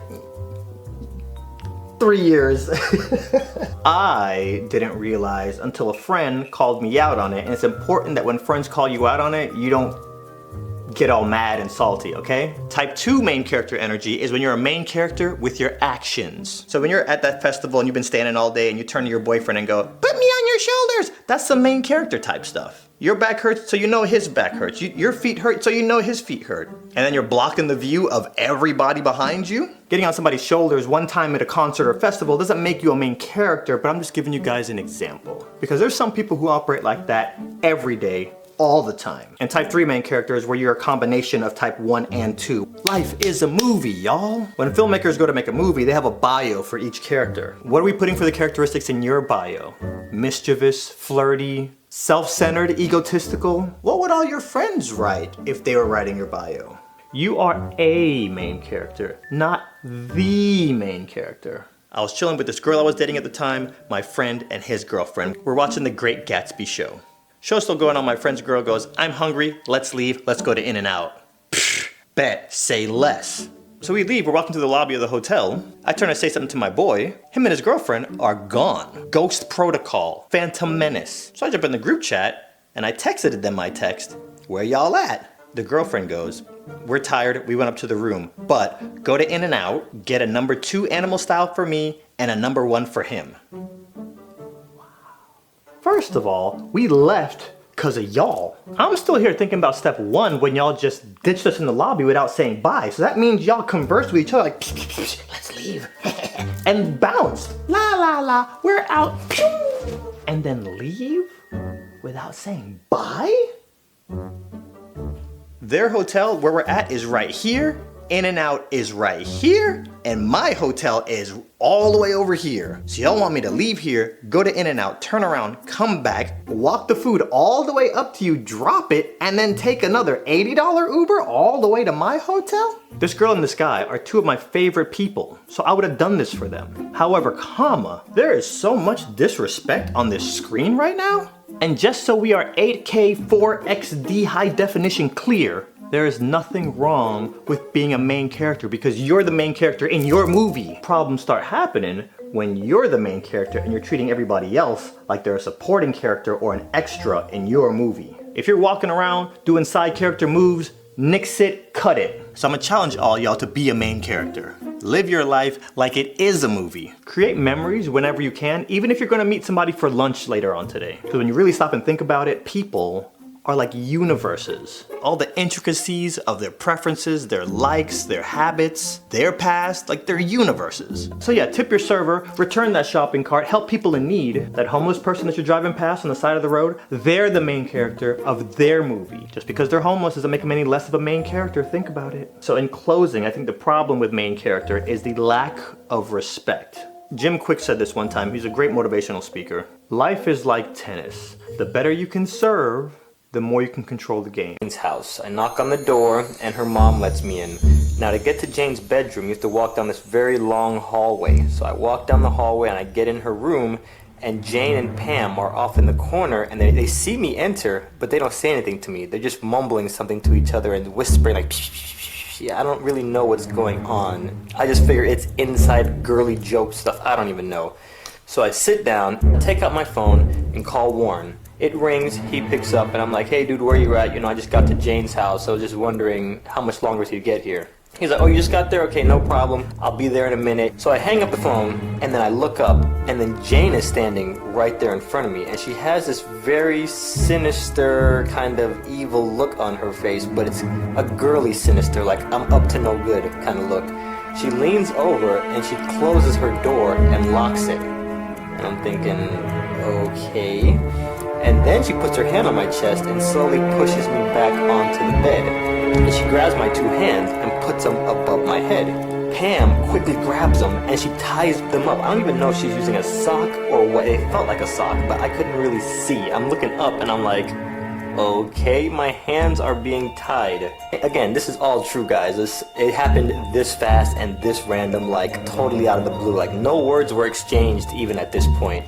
So now Jane takes the bottom of my shirt and then like lifts it up over my head while my hands are tied and she exposes my chest, you know, like my massive muscles go bulging everywhere. That's probably a good, you know, depiction of it. So then Jane gets up and she opens the door, leaves the room and closes the door behind her. And then I can hear Pam now walking around the room and she says to me, listen, Adonde, if you just don't struggle and don't make any noise, this will be a lot more fun for all of us. And I'm thinking to myself, what is that supposed to mean? Like, what are y'all about to do?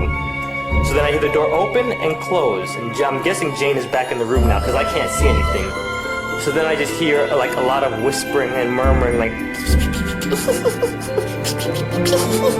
know, they're just giggling and whispering, and I'm just like, what are they doing? And then suddenly I hear a beep. And I'm like, whoa, whoa, whoa, are y'all recording this? And they don't answer, they just giggle so much, like, they just keep giggling. I was gonna start putting up a little bit of a struggle, but then I thought, you know what? The shirt is over my face, so they can't really see who I am if they are recording this. But whatever. Then I hear Pam walk around to the side of the bed where my hands are, and then Jane lays on the bed beside me. So then there's this awkward silence for a little bit, and then suddenly I feel something that's hot and cold at the same time, wet. She starts rubbing ice all over my chest.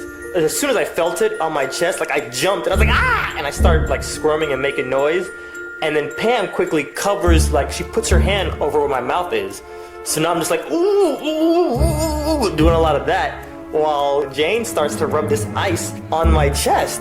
And right now I'm feeling like Neo in Matrix 1 when the agents like are pinning him down and you know he's trying to squirm and his mouth is sealed shut and they're putting that little worm, alien baby in his stomach. That's what I'm feeling like right now. Pam is holding me down, covering my mouth. Jane is like, doing her whole, I think she's writing the alphabet on my chest with ice. And then she kind of stops. And then I'm just like, okay, now what is going on? And the next thing I know, she busts out with 2 blocks of ice, one in each hand, and then starts going up and down the sides of my body, and that did not feel too pleasant, let me tell you guys right now, okay? So then I'm starting with the making noise all over again, and then, Pam still has her hand over my mouth, so I'm like,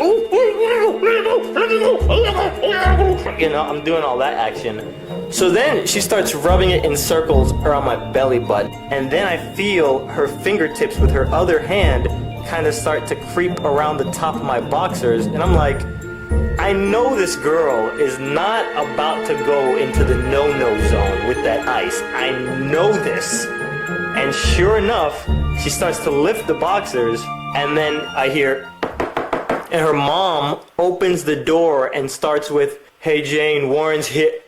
And she looks up, and if there was ever a moment in this whole scenario, she happened to walk in on the most incriminating image. Like, if you were to take a still frame out of this whole scenario, and it'd be the worst possible one you could take a mental image of, this was the first image she saw soon as she opened the door. With Jane holding my boxers up, ice in hand, very obvious what you're about to do, shirt over my face. My muscles were bulging all over the place and they were glistening from all that ice, so there was like glistening muscles everywhere. And then here's Pam holding my hand and videotaping this. And you know sometimes when somebody walks in on you and you're busted, your reactions just like quickly reset and then act like you're not doing anything. No, that didn't happen here. They absolutely froze because apparently Jane forgot to relock the door when she came back in. And basically her mom was coming in to tell everybody that Warren is here. So now Warren and Jane's mom are standing in the doorway. Warren comes in and he's just like, did I come in at a bad time?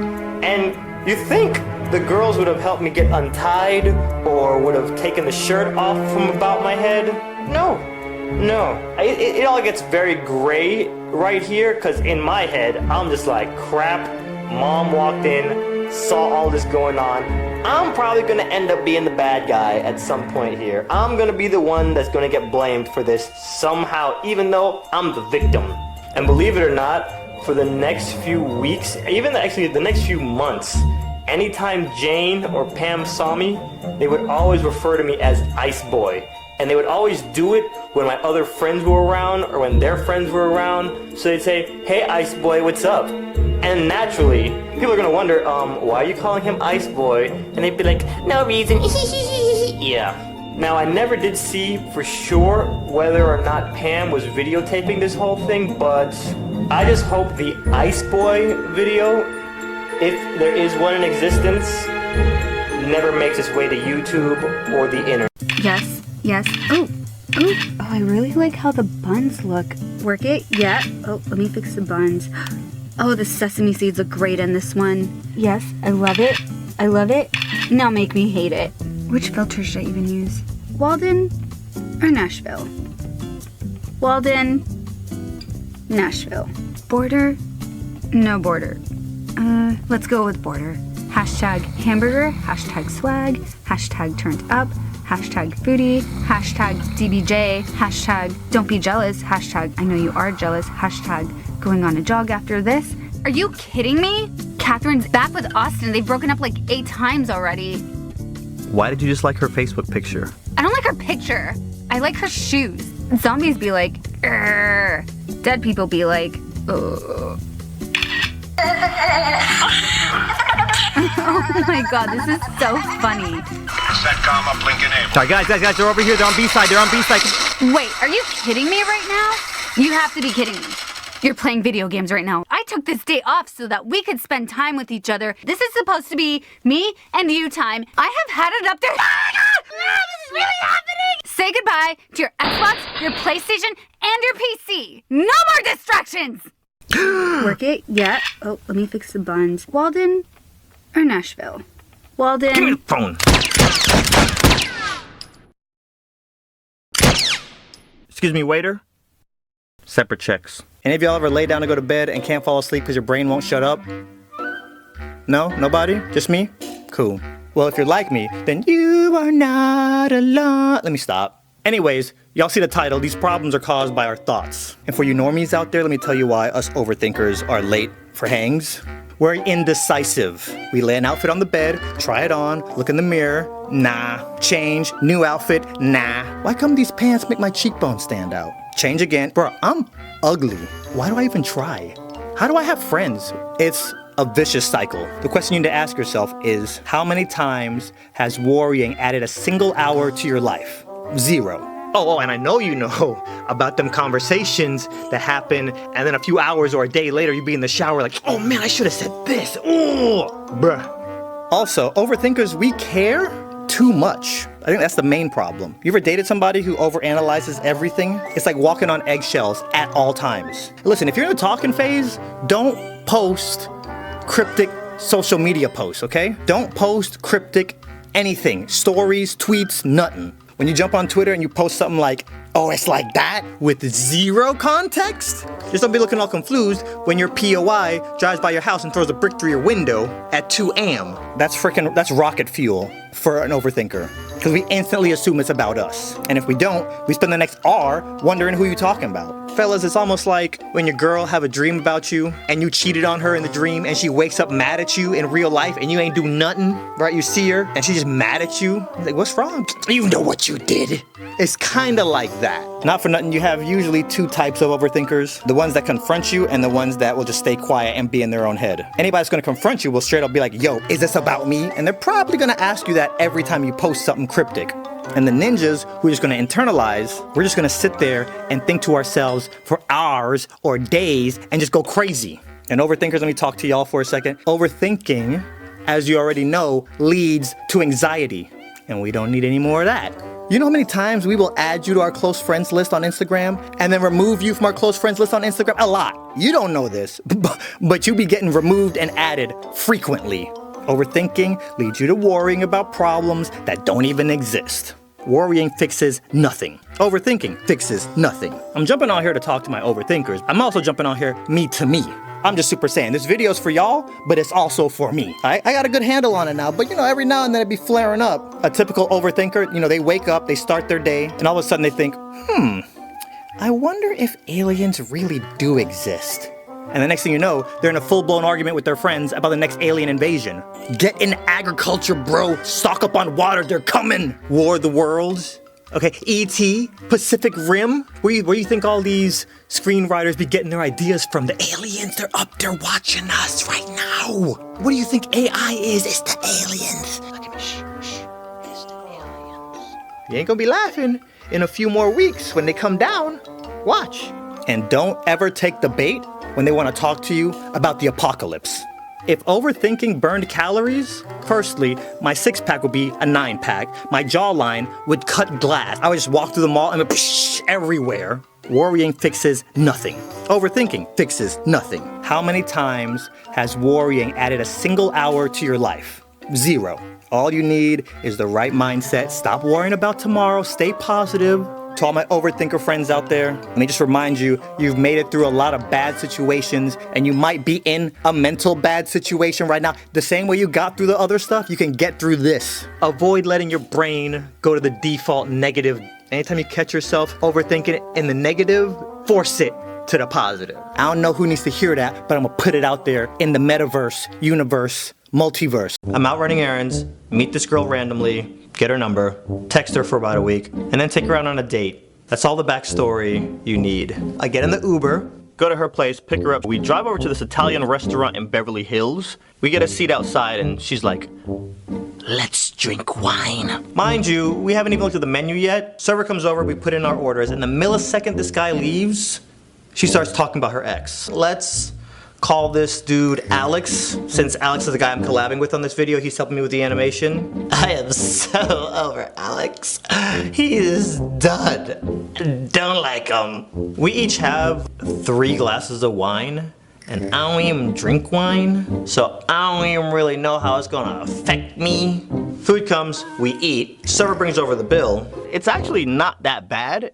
We get up and I'm like, all right, let me drop you home. And she's like, I am so over Alex, and this day is not finished. Honestly, I didn't want the date to end, so I'm like, all right, what do you want to do? Let's go tipsy shopping. What in the heck is day? We go to Rite Aid in Beverly Hills. This girl, without even flinching, like, this girl walks right over to like the juice, buys 2 of those bottles, buys a bottle of wine, and then goes over to the register. And I'm just like, this is clearly her first time doing this. She goes over to the side of the building, she pours out the juices, and then starts pouring the wine into the juice bottle. So now we have these 2 bottles that look like healthy, juicing, fruited thingamajiggies, when in fact, it's that good. And honestly, I'm still not feeling even remotely tipsy from the wine at the restaurant. But in the back of my brain, I'm like, right, are you trying to get me chocolate wasted so I could buy you a Lamborghini? Is that what's going on here? So she grabs my hand and we're walking and sipping. And all of a sudden, this thing, my arms start tingling, my cheeks start getting all rosy. And I'm starting to feel a little funny. The first store we walk into is like this painting store. I don't know, it's like this really big paintings. Walk in there, sir, how much for this? Sir, how much for this? And the dude's like, yeah, 30,000. Oh yeah, 50,000. Oh yeah, 80,000 for these paintings. And in the back of my brain, I'm like, I'm not even feeling it. I'm not even feeling it, mate. I thought I was being pretty normal as I was walking around asking for these prices, but then the guy that works there looks at us and he's like, what are y'all on? And we just bust out with Percocet, Molly Percocet, Percocet, Molly Percocet. I thought we were being pretty normal, but apparently we was being pretty extra. So I was like, the gig is up, let's bounce. You got me messed up if you think I'm finna walk up in here and tipsy buy you a $80,000 Marilyn Monroe. I see what you're trying to do. For those of you who are really familiar with Beverly Hills, you're gonna know all these stores that I'm talking about. We go to, I think it was Z Gallery that has a bunch of furniture. We go to Z Gallery, we're walking up and down the aisles. So we kind of drift off, she goes one way, I go another way. And then all of a sudden I hear really loud, what did you say to me? Honey, this name tag will come off. So then I slide up in there like, okay, friend, go over there. Turn to look at the girl at the register, and you know when you see somebody and they give you that look of recognition? This girl gave me that recognition look, and I'm like, crap. I'm feeling a little funny. I gotta choose my words very carefully. Now her tone instantly changes once I get there. How long have you guys been dating? Now my brain was telling my lips to say, we're not dating, this is our first date. What actually came out of my mouth was, we've been dating for about 3 months. I don't even know why I lied. Under the counter, I'm like rapidly tapping my phone, trying to call an Uber, like, confirm location. I defuse the bomb in Z Gallery. We pull up to her place and I'm like, okay, bye. And she goes, no. I think this is the part where you're supposed to come inside. Now in the back of my brain, I'm like, What's the worst that could happen? I go into her place, walking back into her bedroom, we start making out. She goes for my belt, and then I'm like, hola, hola. Let's pump the brakes. Why? Don't you like me? I'm like, yeah, you're hot. However, comma, remember that part back at the restaurant? You're like, Alex, Alex, Alex. You told me you cried yourself to sleep last night? Are you serious? If you want to cuddle and make out, cool. But A, you've been drinking, and B, you seem pretty emotionally vulnerable. Fine. Girl rolls over and gives me her back/shoulder. Not even 2 minutes later, I hear. I get up, walk out, lock the door behind me, call an Uber, and I was out. Lately, I've been hearing a lot of stories about guys who are giving all of us guys a bad name. Thought I'd jump on here and counteract that, try to give us guys a good name. Alright, it's been a long time coming, but I'm finally going to tell you guys how I met Adriana Lima. As some of you guys know, before I was into the whole gaming thing, I was a lifeguard at the Hard Rock Hotel. The majority of the celebrities that I've met while I was working at this job. This was a few years ago in September. I'm pretty much the only person out on the pool deck. Hotel occupancy is like at 2%. There's only like 2 kids out on the pool and they're off on the side with their parents. And it was an easy day, super slow. And I look up and this girl walks out onto the pool deck and she has long brown hair, smooth, silky, caramel looking skin. And to top it all off, she's wearing high heels. Now, ladies, let me just tell you this. I don't know if you girls know about this or not, but if you go out to a pool deck and you're wearing high heels in a place where everybody's wearing bathing suits, there's something genetically encoded in a guy's brain. You could be wearing Eskimo gear, and as long as you have those high heels on, we will stare. So what do? I put on my shades. Not, to be a weirdo or anything, but my mission now is to figure out what race this girl is. Like, I see the mocha skin, and I'm just like, is she Hawaiian? Is she Asian? Like, that's my new mission, because there's nobody at the pool. So I put my shades on. All lifeguards have mastered the art of ninja shade staring. Okay, we put our shades on, and we can stare at somebody without them ever knowing. So we have like an outdoor restaurant that connects to our pool, and we have servers walking around. So this lady walks up to one of the servers, and she starts talking to her. The longer I look at her, I'm like, man, this woman is beautiful. Like, wow. And there's something very familiar about her, but I can't quite put my finger on it. So then she hands the server her room key and then walks around to my side of the pool. Now, there's about 300 chairs out on this pool deck. And she comes over to my side. And she walks in front of me. Let me give you guys a picture. I'm sitting here.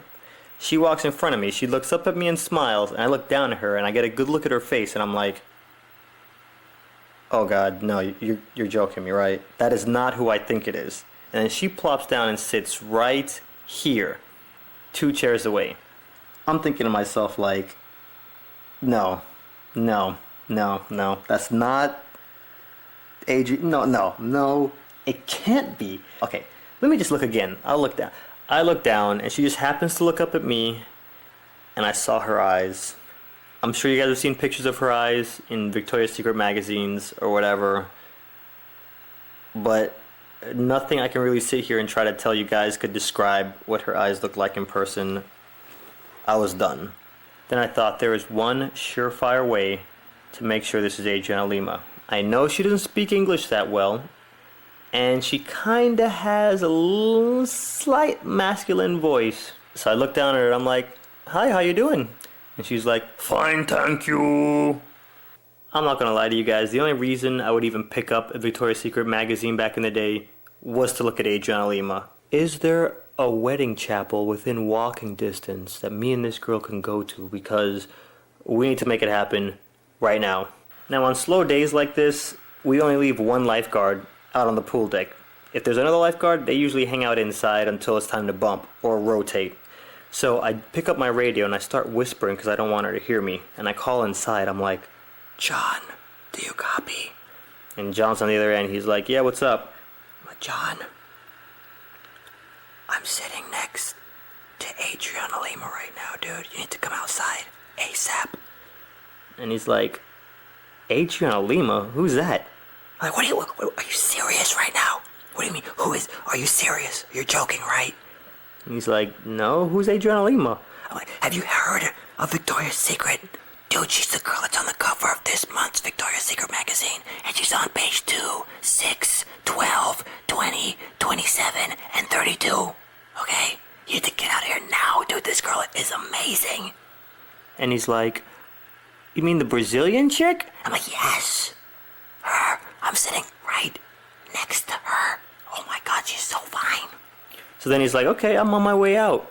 So then it dawns upon me, like, I'm sitting next to arguably one of the most beautiful women on the planet. How do you spit game to Adriana Lima? What do you say to a girl like that? So then I make up my mind, okay, you know what? I'm gonna go talk to this girl, alright? Take my shirt off. And now here's the thing. Me without my shirt out on that pool deck is like Clark Kent without his glasses. It's morphin' time up in this piece. Superhero mode is activated. So I walk over and I'm just like, so are you enjoying your stay? And she's like, yeah, the hotel is so pretty. And I turn around and John's there to bump me. I kind of smile at him and he smiles back and I walk away. I go over to the server that she was talking to and I'm like, listen, I need to see that room key that lady just handed you. So she reaches into her pouch and pulls out the room key. Now we're off to the side where she can't see any of this. And I'm looking at the name on the room key and it's some weird looking, it looks German, but it looked crazy. It was like a bunch of letters with no vowels. And it didn't say Adriana Lima on it. So I'm like, did you not see who handed you this card? She's like, no, I saw who handed me the card. I'm like, do you know who that is? She's like, no, who is it? I'm like, it's Adriana Lima. Come on, you're a girl. You're supposed to know this stuff. She's like, the Victoria's Secret model? I'm like, yes, that's her right over there. She's like, oh, okay, well, her drink's up, so let me go run it over to her. So she takes the drink over to her and then comes back over to me. And I'm just telling the server girl, do you have any idea how madly in love I am with Adriana Lima? And I can't believe she's out here on this pool deck. As I'm talking, I see this old guy walk across the pool deck and then sit down with her. And I'm thinking, okay, this guy looks really old, so I don't know if this is her manager or her agent, but he looks way too old to be her boyfriend. I walk back over and I'm passing by and I kind of look up at them and I'm like, hey guys, you doing okay? You need me to grab anything for you? And before I could even finish, the guy was like, no, we're fine, thank you, leave us alone. Like, he didn't say the leave us alone part, but the way he kind of like cut me off and started barking at me, I was like, whoa, not cool. So I started thinking, what can I do to justify staying in close proximity with this girl? And then it dawns upon me, you know what? I'll start playing with those kids that are in the pool. There's only 2 of them, but I'll play with those kids in close proximity. So I go over and I start playing with the kids, and you know, they're making all kind of crazy requests like, AT, do a headstand, AT, do a handstand, do a cartwheel, do a backflip. And I'm doing all these things like a little circus monkey. And every time I glance up at Adriana, she's smiling. You know, it's really not her fault. You know, I was in superhero mode, and honestly, if you look at this picture, see, look behind me to the right. See, look at this lady staring. She's caught on camera. She don't even know it. When I go superhero mode, it's just too powerful sometimes. I can't help everybody that's in the blast radius just gets caught up in it. You know, and it's even so powerful, it doesn't stop at the ladies. Look at this guy.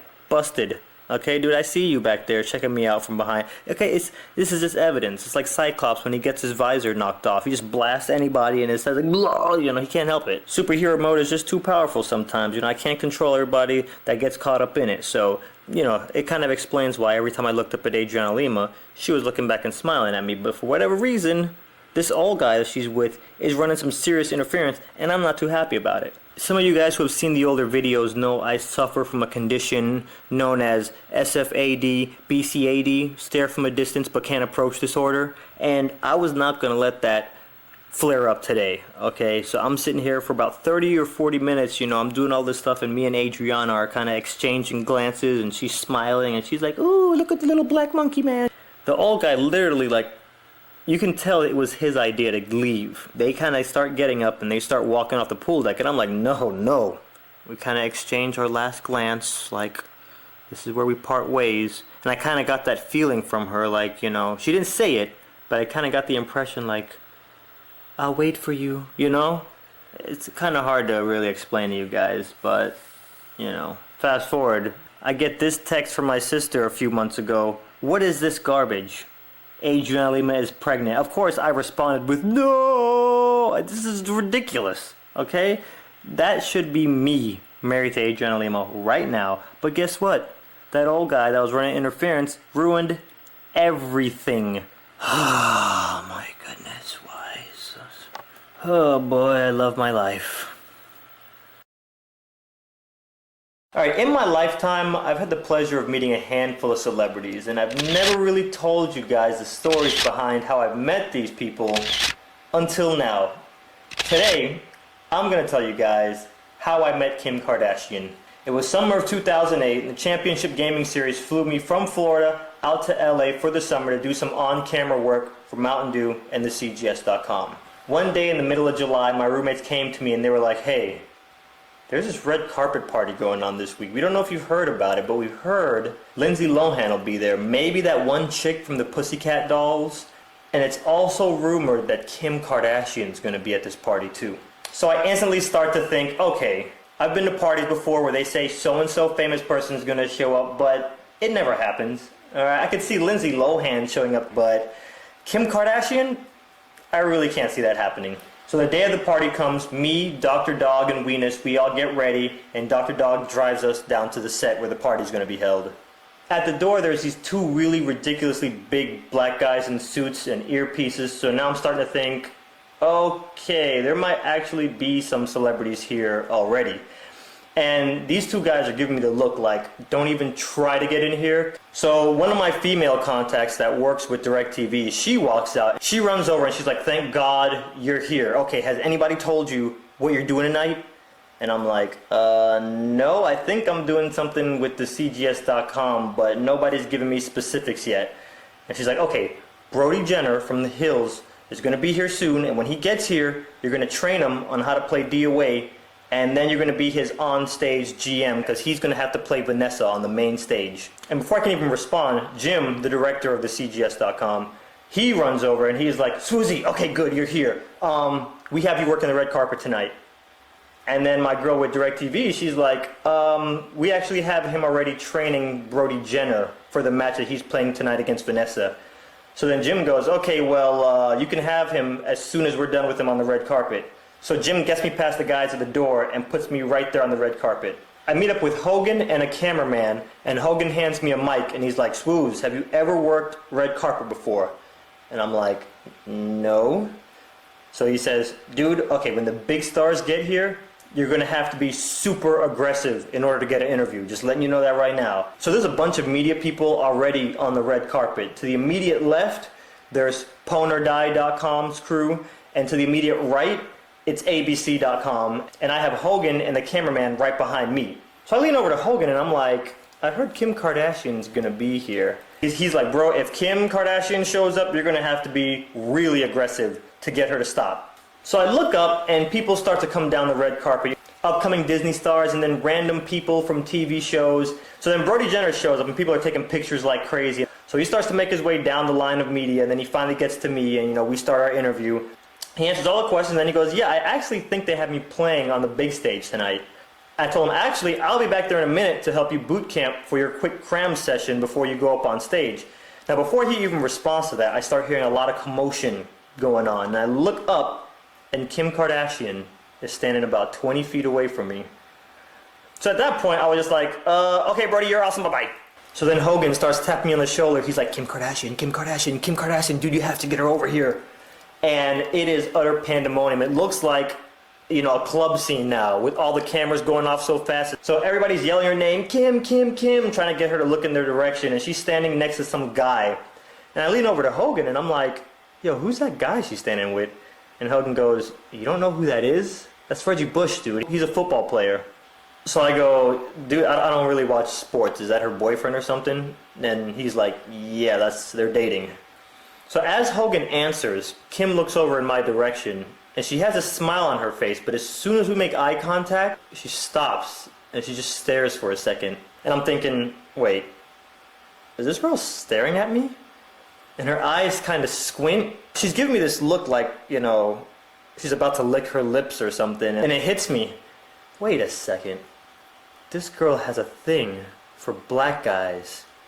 She used to date Nick Cannon and Ray J, And I'm standing here in my little blazer rocking my little Mario necklace, and she's probably thinking I'm like the perfect hybrid blend of all these guys mixed into one. And all this runs through my head really fast, and I notice this girl's still staring at me, but now she's looking at me like I'm a piece of steak. Now I'm getting a little worried because her big football player BF is right next to her. I'm hoping he doesn't see any of this because I'm just not trying to hurt anybody, you know. I don't want him to try to attack me and I accidentally put him in the hospital trying to defend myself, you know. I'm just joking, Reggie.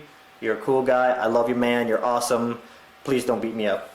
But anyway, so Kim looks away, and then she goes to the first media person at the head of the media line at the red carpet. And Reggie's with her at first, but then he breaks away and starts jumping around to random media people and just doing random interviews. So at this point, I notice Kim is only answering about 1 or 2 questions from each media person, and she gets down to Pon or Die, who is right next to me, really, really fast. So right now, all the media people are pushing and trying to get close to Kim as she's answering Pon or Die's questions. And as she's answering, she keeps looking at me in the corner of her eye and smiling. And I'm just like, is this for real? Is this girl looking at me? So then Hogan goes, get ready, man. You're going to have to grab her. So she answers a few more questions at Pon or Die, and then she steps over to me and stops. So we're looking at each other, and I put on my GQ swagger, you know. I deepen my voice just a little bit, and I'm just like, you have time for a quick little interview, Miss Kardashian? And she smiles, and she's like, sure. As we're talking, I notice a bunch of little hands poking in from every corner really slowly with tape recorders recording our interview. So I ask her, so what games are you mashing on right now? And she's like, oh, I love Rock Band. I get my family together, and I get my friends, and we play Rock Band, and I like playing the guitar, and I play the drums, but I've always been a gamer. And I'm like, you've always been a gamer? And she's like, yeah. I tell her, you know, I'm sorry, but I find it really hard to believe that you've always been a gamer. What is the first game that you picked up? She's like, Legend of Zelda on the NES. Come on, man. And when she said that, I almost dropped to one knee. But she has a man, so I kept it respectful.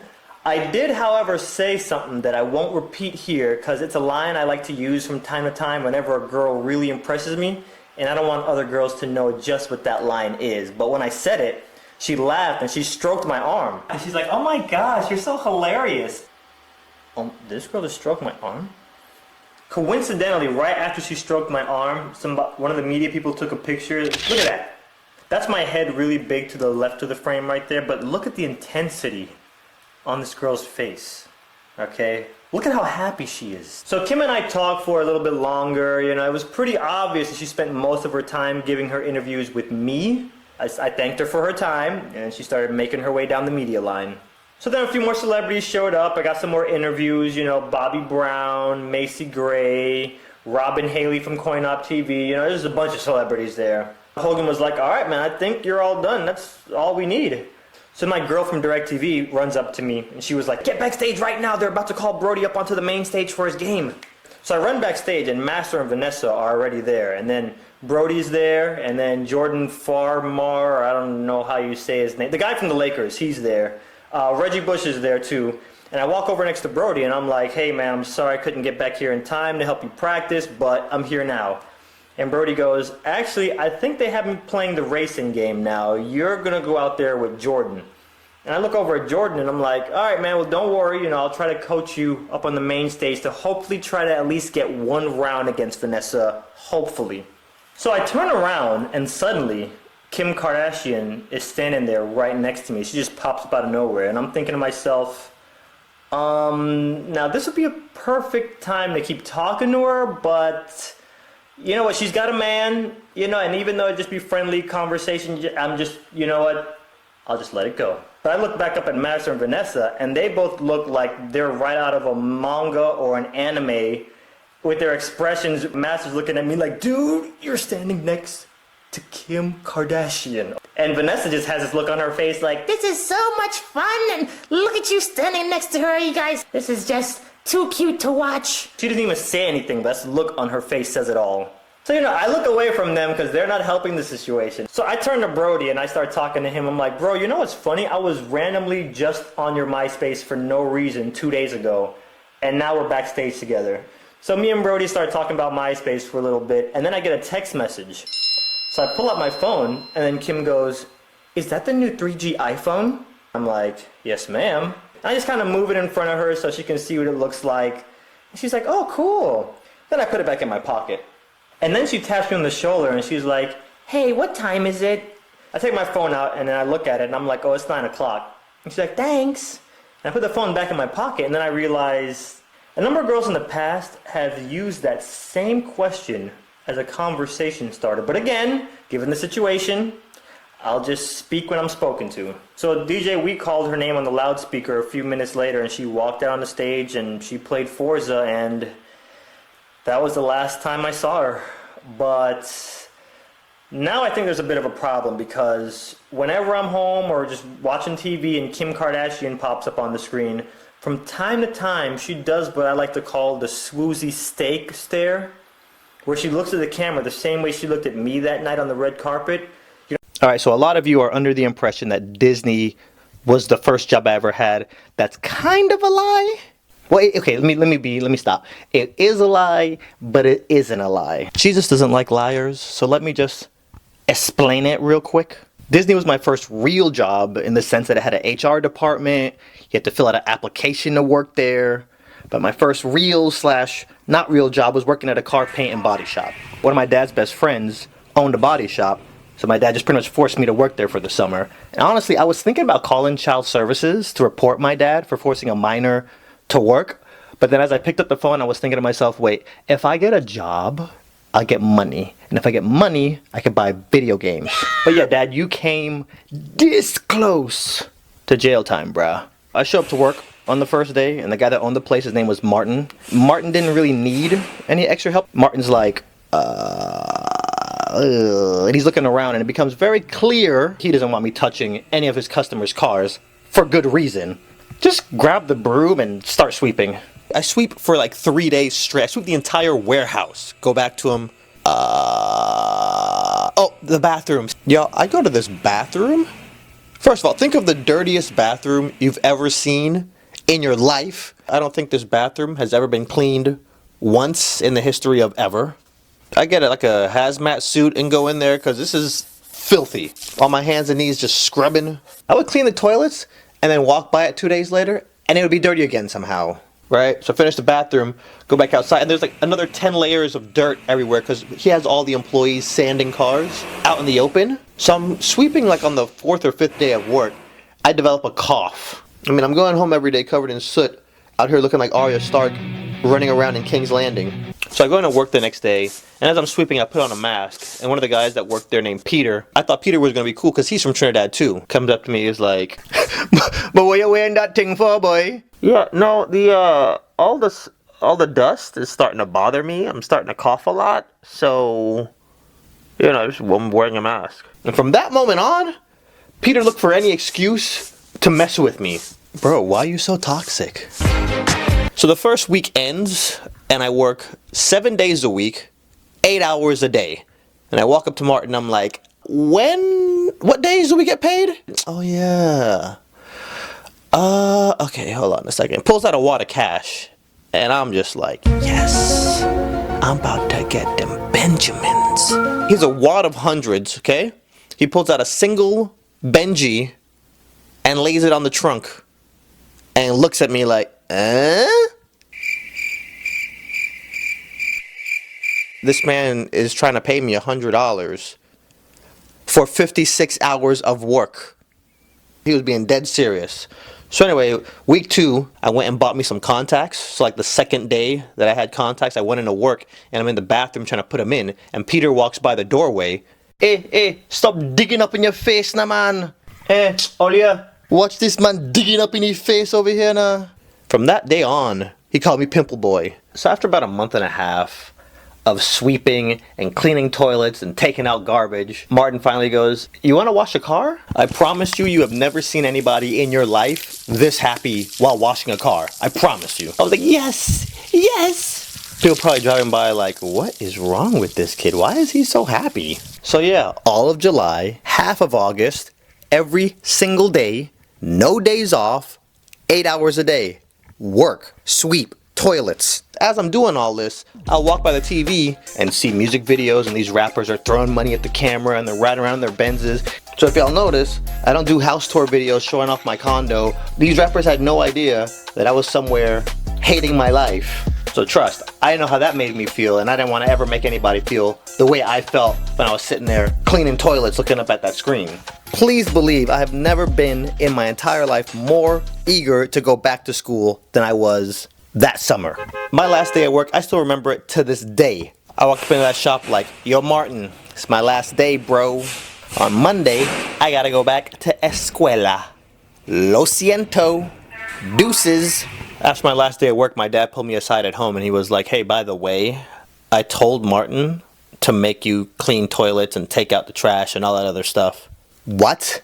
Yeah, well, if you don't get a good education, I wanted you to see what it'd be like, because that's the only kind of job you're gonna get is cleaning toilets. Boy, I ran to that phone and called child services so fast on my dad. Just kidding, I didn't know what the number was to dial, but if I did, please believe I would've. So yeah, when school started back, I'd be at lunch and my boy Will would come sit at the table and he'd start telling us all these stories about working at Disney. And at this point, I kind of got used to having a cash flow and I wasn't working no more, so I'm like, you know, let me go apply at Disney and see what happens.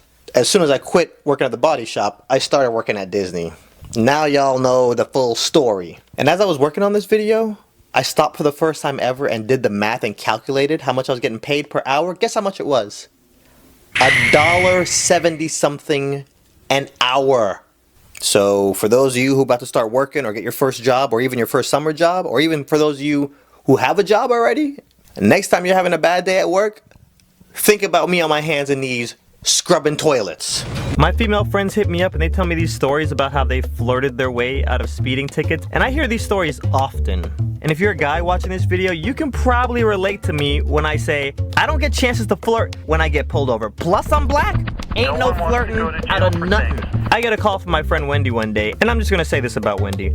Wendy's chromosomes line up very nicely, okay? Girl look good. And she starts telling me how she just got a $1,300 ticket. As she's telling the story, it's pretty obvious to me that the cop was trying to let her off with a warning, but she went straight hood rat. How dare you pull me over? You're hiding in the bushes like a homeless bum. You can't hide when you clock people. That's entrapment. So because she was mouthing off, not only did he give her a speeding ticket, he added on a bunch of fines and then doubled it because she was in a construction zone. When she finished telling me the story, I made a promise, if I ever get the chance to flirt my way out of a ticket, I'm gonna show you how it's done. So a few weeks later, I'm driving, and for those of you familiar with the Orlando area, this is on Old Winter Garden Road. They were turning 2 lanes into 3 lanes, and I'm driving, I look up, massive construction out of nowhere. I realize I'm the only car in this lane. Look over my shoulder, and I start to turn. As I turn into this lane, I realize the car behind me is a cop. This cop speeds up and almost rams me, and then all of a sudden, they put on their sirens, like, so then I'm thinking, what the heck did I do? Like, what was I supposed to crash back there? Like, why are you even trying to pull me over right now? So now here's the picture. I'm in the only lane available, stuck in traffic. This cop is behind me going crazy on the sirens like this is Coachella or Ultrafest. And a bunch of cones and construction to my right. I can't go anywhere. And I'm sitting in the car, kind of just staring through the front window, thinking to myself, there's no way this cop wants me to pull over right here in the middle of the lane. Then I hear, pull over now! Right now! That's a lady cop's voice. So I pull over in the construction and there's like massive rocks and Lord knows what over here. All I'm concerned about is not running over a nail at this point. So I turn off my car and I'm like, okay, let's do this. Look up in my rearview mirror and out steps a lady cop. But it wasn't just a female cop. It was a black female cop. And I'm like, yes, it is about to be on like Diddy Kong Racing. I'm about to lay the Mac down so bad you don't even know. Ask about me. So now I've got 2 mission objectives. Objective number 1, flirt with the female cop. Objective number 2, get out of paying a ticket. Now this lady cop doesn't walk up to my driver's side window. She walks up to the passenger side window. Boom, boom, boom, boom, boom, boom, boom, boom. This lady started banging on my window so hard, I thought I was listening to the Jurassic Park soundtrack. Open this door right now! Okay. Roll down the window now! And I'm sitting there like, what in the what? This is not how I visioned this whole scenario playing out in my head. I make all my movements really slow and awkward just to kind of maybe give her some time to realize how psychotic she's acting right now. I didn't have automatic windows. I had the old school roll down windows, okay? Don't ask, all right? So I lean over real slow. I'm manually rolling this window down and I'm looking at this lady like she's cuckoo for Cocoa Puffs. And then she starts. What is your problem? What is your problem? You almost killed me back there. Where did you learn how to drive? Did you learn how to drive at a school for blind people? How long have you had your license? Since I was 16. I would, This lady is talking in like fragments, like she has Tourette's, like she's not even finishing a sentence. She is so mad. You know, I don't see this ending well, so in my mind, I'm just like, I'm gonna have to bust a kamehameha up in this girl's grill, cause she obviously don't know who she's dealing with. Give me your license register.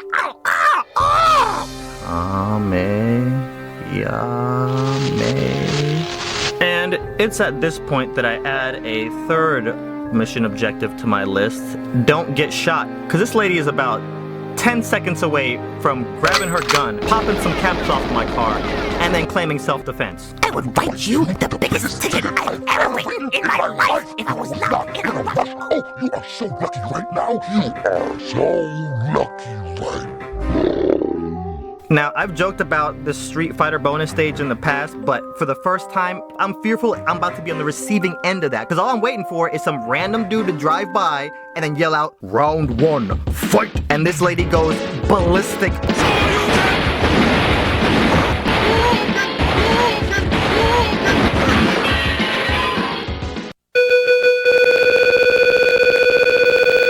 So she yells her head off some more, runs back to her car, and before the smoke even clears, she's gone. And I'm like, what just happened? Okay, mission status. Objective 1, flirt with the lady cop. Failed. Objective 2, get out of paying a ticket. Okay, pass. Objective 3, avoid getting shot up. Pass. As I'm sitting there, it dawned upon me like, I get it. That lady cop obviously is not attracted to I mean, honestly, the rap game is dying. How'd this song even get on the radio? He's not even saying words, he's just like bit lifestyle. Like, really? Really? Oh, hold on, it's him. I don't know why you're tripping over that boy. Didn't y'all get married in the sequel? Yeah. That was a movie. We were acting. Me and Aladdin are both single. Okay, what did he say? LOL, sup, kiddo. Like, what does that even mean? No, sorry. He just wants to be friends with benefits. What? Wait, hold on. Look who decided to grace us with her presence. Miss Popular herself, acting all brand new with her Celine bag. This is a no flex zone. She knows better. Like, Frozen was good, but it wasn't that good. You feel me? Oh, shh, hold up. She's coming. Hey guys. Hey, Anna. So, Anna, there's this rumor going around that you bought all your Instagram followers. What do you have to say about that? Oh, that's just a rumor. I think Cinderella started it. Yeah. Well, you, have 1.9 million followers, but each of your pictures only gets around 10,000 likes, so... Oh, hey, Rapunzel! 1 second, guys. Rapunzel! Girl, what happened to you last night? Like, where did you go? Did you call an Uber? Her eyebrows aren't even symmetrical in half of her pictures. Hey, so what should I say back to Aladdin? Okay, type exactly what I say.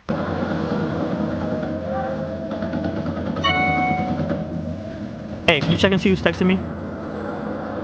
It's Jasmine. Oh, okay, what'd she say? Just got out of class. Want to link up later? You want me to text her back? No! Bro, do you know who you're talking to? I am Prince Ali Ababwa. If I were you, I'd text her back now. Jasmine's high-key hot. Hey, don't worry about it. I got gals in different locales, okay? WT! It says he read it, but he's not typing anything. Stop overanalyzing everything. It's not that serious. I think he has a thing for thick girls now. I'm not even his top friends on Snapchat anymore. It's Pocahontas, Esmeralda, and Black Widow. Maleficent, are you even listening to me?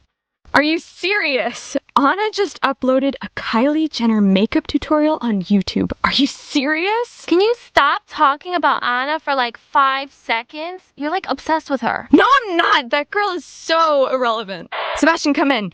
What's Anna doing? What's her 20?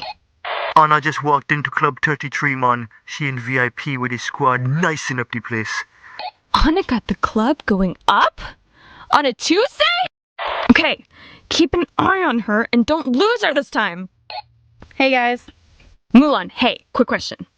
If you text a guy and he texts back saying LOL sup kiddo, what does that mean? Was there an X at the end of it? What about a winky face? Nope. Not even a woman in the red dress? Nay. Ugh, he's a player. He just wants to be friends with bennies. You should just move on now before you get hurt. Retweet. That's what I said. These bros ain't loyal. Hashtag princess problems. Wait, hold on. What number is this? Hello? Who's this? Air traffic control. How'd you get this number? What? Listen, I will fly my magic carpet whenever I want, wherever. You trying to tell me I can't? My magic carpet is made out of Versace, okay? Versace. I got a pet monkey. Get in my tax bracket before you even open your mouth to talk to me. I am the Prince of Aqraba. You know what? I'm sorry. I lost my cool for a second. I was raised in the streets. My hood sometimes flares up. You're just doing your job. I'm sorry. You know what? You're right. I won't fly my magic carpet made out of Versace over the airport anymore. Okay. Yes. Okay, bye-bye. Hey, so whatever happened with you and Belle? Gals in different locales, son. Actually, you know what? I haven't texted her in a while. Let me holler at her right quick. It's Aladdin. What'd he say? He wants to know if I wanna... If you want to hang out at Hollywood Studios, right? Yeah, how'd you know? Aladdin's a player, girl. Everybody knows. I saw him smooching with Tiana the other day. Alright, what should I say back to him? Woman! Don't you know how to play the game? If you text him back immediately, you'll look like you're thirsty. Text him back in like 3.5 days. 3 days? You text Sora from Kingdom Hearts like every 10 minutes. Yeah, because I'm not into him like that. I'm into Flynn Rider. So I only text him twice a week. Watch, let me show you how this is done. I mean, I'd like to join a Disney gang, but all they do is argue with other gangs on Twitter. Or, even better than what you just said, we should go to Anaheim and start our own Disney gang and call it Andy's Toys. Oh, and check it out. And Toy Story Mania could be our turf. Tell me that's not gangsta. So trill. Wait, did you just get a text and reply to it that fast? Yeah, it was Ariel. Dude, it's super unattractive when you reply too fast. Like, aren't you listening to anything I say? I don't really like Ariel like that, though. I mean, I'm kind of into Jasmine, just to be honest, but I think she's way into you. If you want to holler at Jasmine, you go right on ahead, okay? I got gals in different locales. You know who you talking to? Prince Aliyababa. Why is it so hard to get a boyfriend nowadays? I'm a total package, except without the package. Is that Aladdin? Ugh, no. It's Flynn Rider. Oh, girl, he's kind of cute. What did he say? What it do, cookie boo? ... He's totally flirting right now. But I don't like Flynn like that, though. I like Aladdin. Okay, now he's saying you want to come over later and play COD. What does that mean? Ew, he wants you to play with fish? Boys are weird. You ever say something in a group chat and people just be talking right over you like you don't even exist? You know what happens when you text a question or something that needs a reply and nobody responds? And then somebody texts right after you, I made chicky nuggies! And everybody's like, oh my god, I love chicky nuggies! You did! Yo, pics! Yeah, keep talking over me like I don't exist because it's all fun and games until you're out walking your dog and I run up on you wearing my anime cosplay.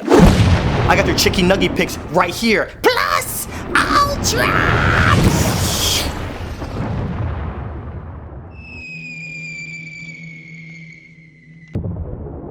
I think we all have this I'll get to it later attitude about most of the group chats, but if I say something and it gets lost in the sauce every single time, it's kind of hard to ignore. I know where y'all live. Y'all wanna see me go off? I'll go off. If you wanna get crazy, we can get crazy. And you know, we don't even need to talk about when you text somebody and they don't text back, but they all up in the group chat, active AF. Let me just tell y'all right now, any group chat that wakes me up, instant mute. I'm sorry, nothing personal. Next time this happens, somebody's car is about to get Swiss cheesed. I got banana clips on my Nerf gun. When you walk out to your car and it's all shot up, don't be looking all confused. And what's up with that person who never talks? Like, why are you even here? You're a ghost. You're a vapor. Poof. Do you think that person even reads the chat? Or do they just have it on mute and just ignore? Because every group chat has a sub chat without the annoying people in it. And I need to be in every group chat. I don't care what y'all talking about. Every chat needs to involve me. And I feel like this needs to be said too. Not everything talked about is gonna pertain to everybody in the group chat. So after about, I don't know, 5 or so messages of y'all just having a one-on-one convo, here's a crazy idea. Go have a one-on-one convo. And there's always that person who loves to have the power of the name of the group chat, and nobody else's name idea is good enough or better than theirs. You can come up with a really good name. They're the ones that'll go in and add an emoji at the end of whatever, or just add an S, or make one of the words uppercase. You know who you is. If somebody put this in your group chat, first of all, they're probably really good looking and muy inteligente and has great taste in YouTube videos, but that's besides the point. Don't feel attacked if you're guilty of something I mentioned. Just text back, LOL, yeah, that dude sWooZie crazy, and do some course correcting. Holla at your boy. Don't get Swiss cheese out here. Okay, I'm in humanities class taking a test, and in the corner of my eye, I notice a very suspicioso looking book chilling underneath somebody's desk. And then a few seconds later, I see an equally suspicioso toe creep in and turn the page. And I'm like, oh, how cute.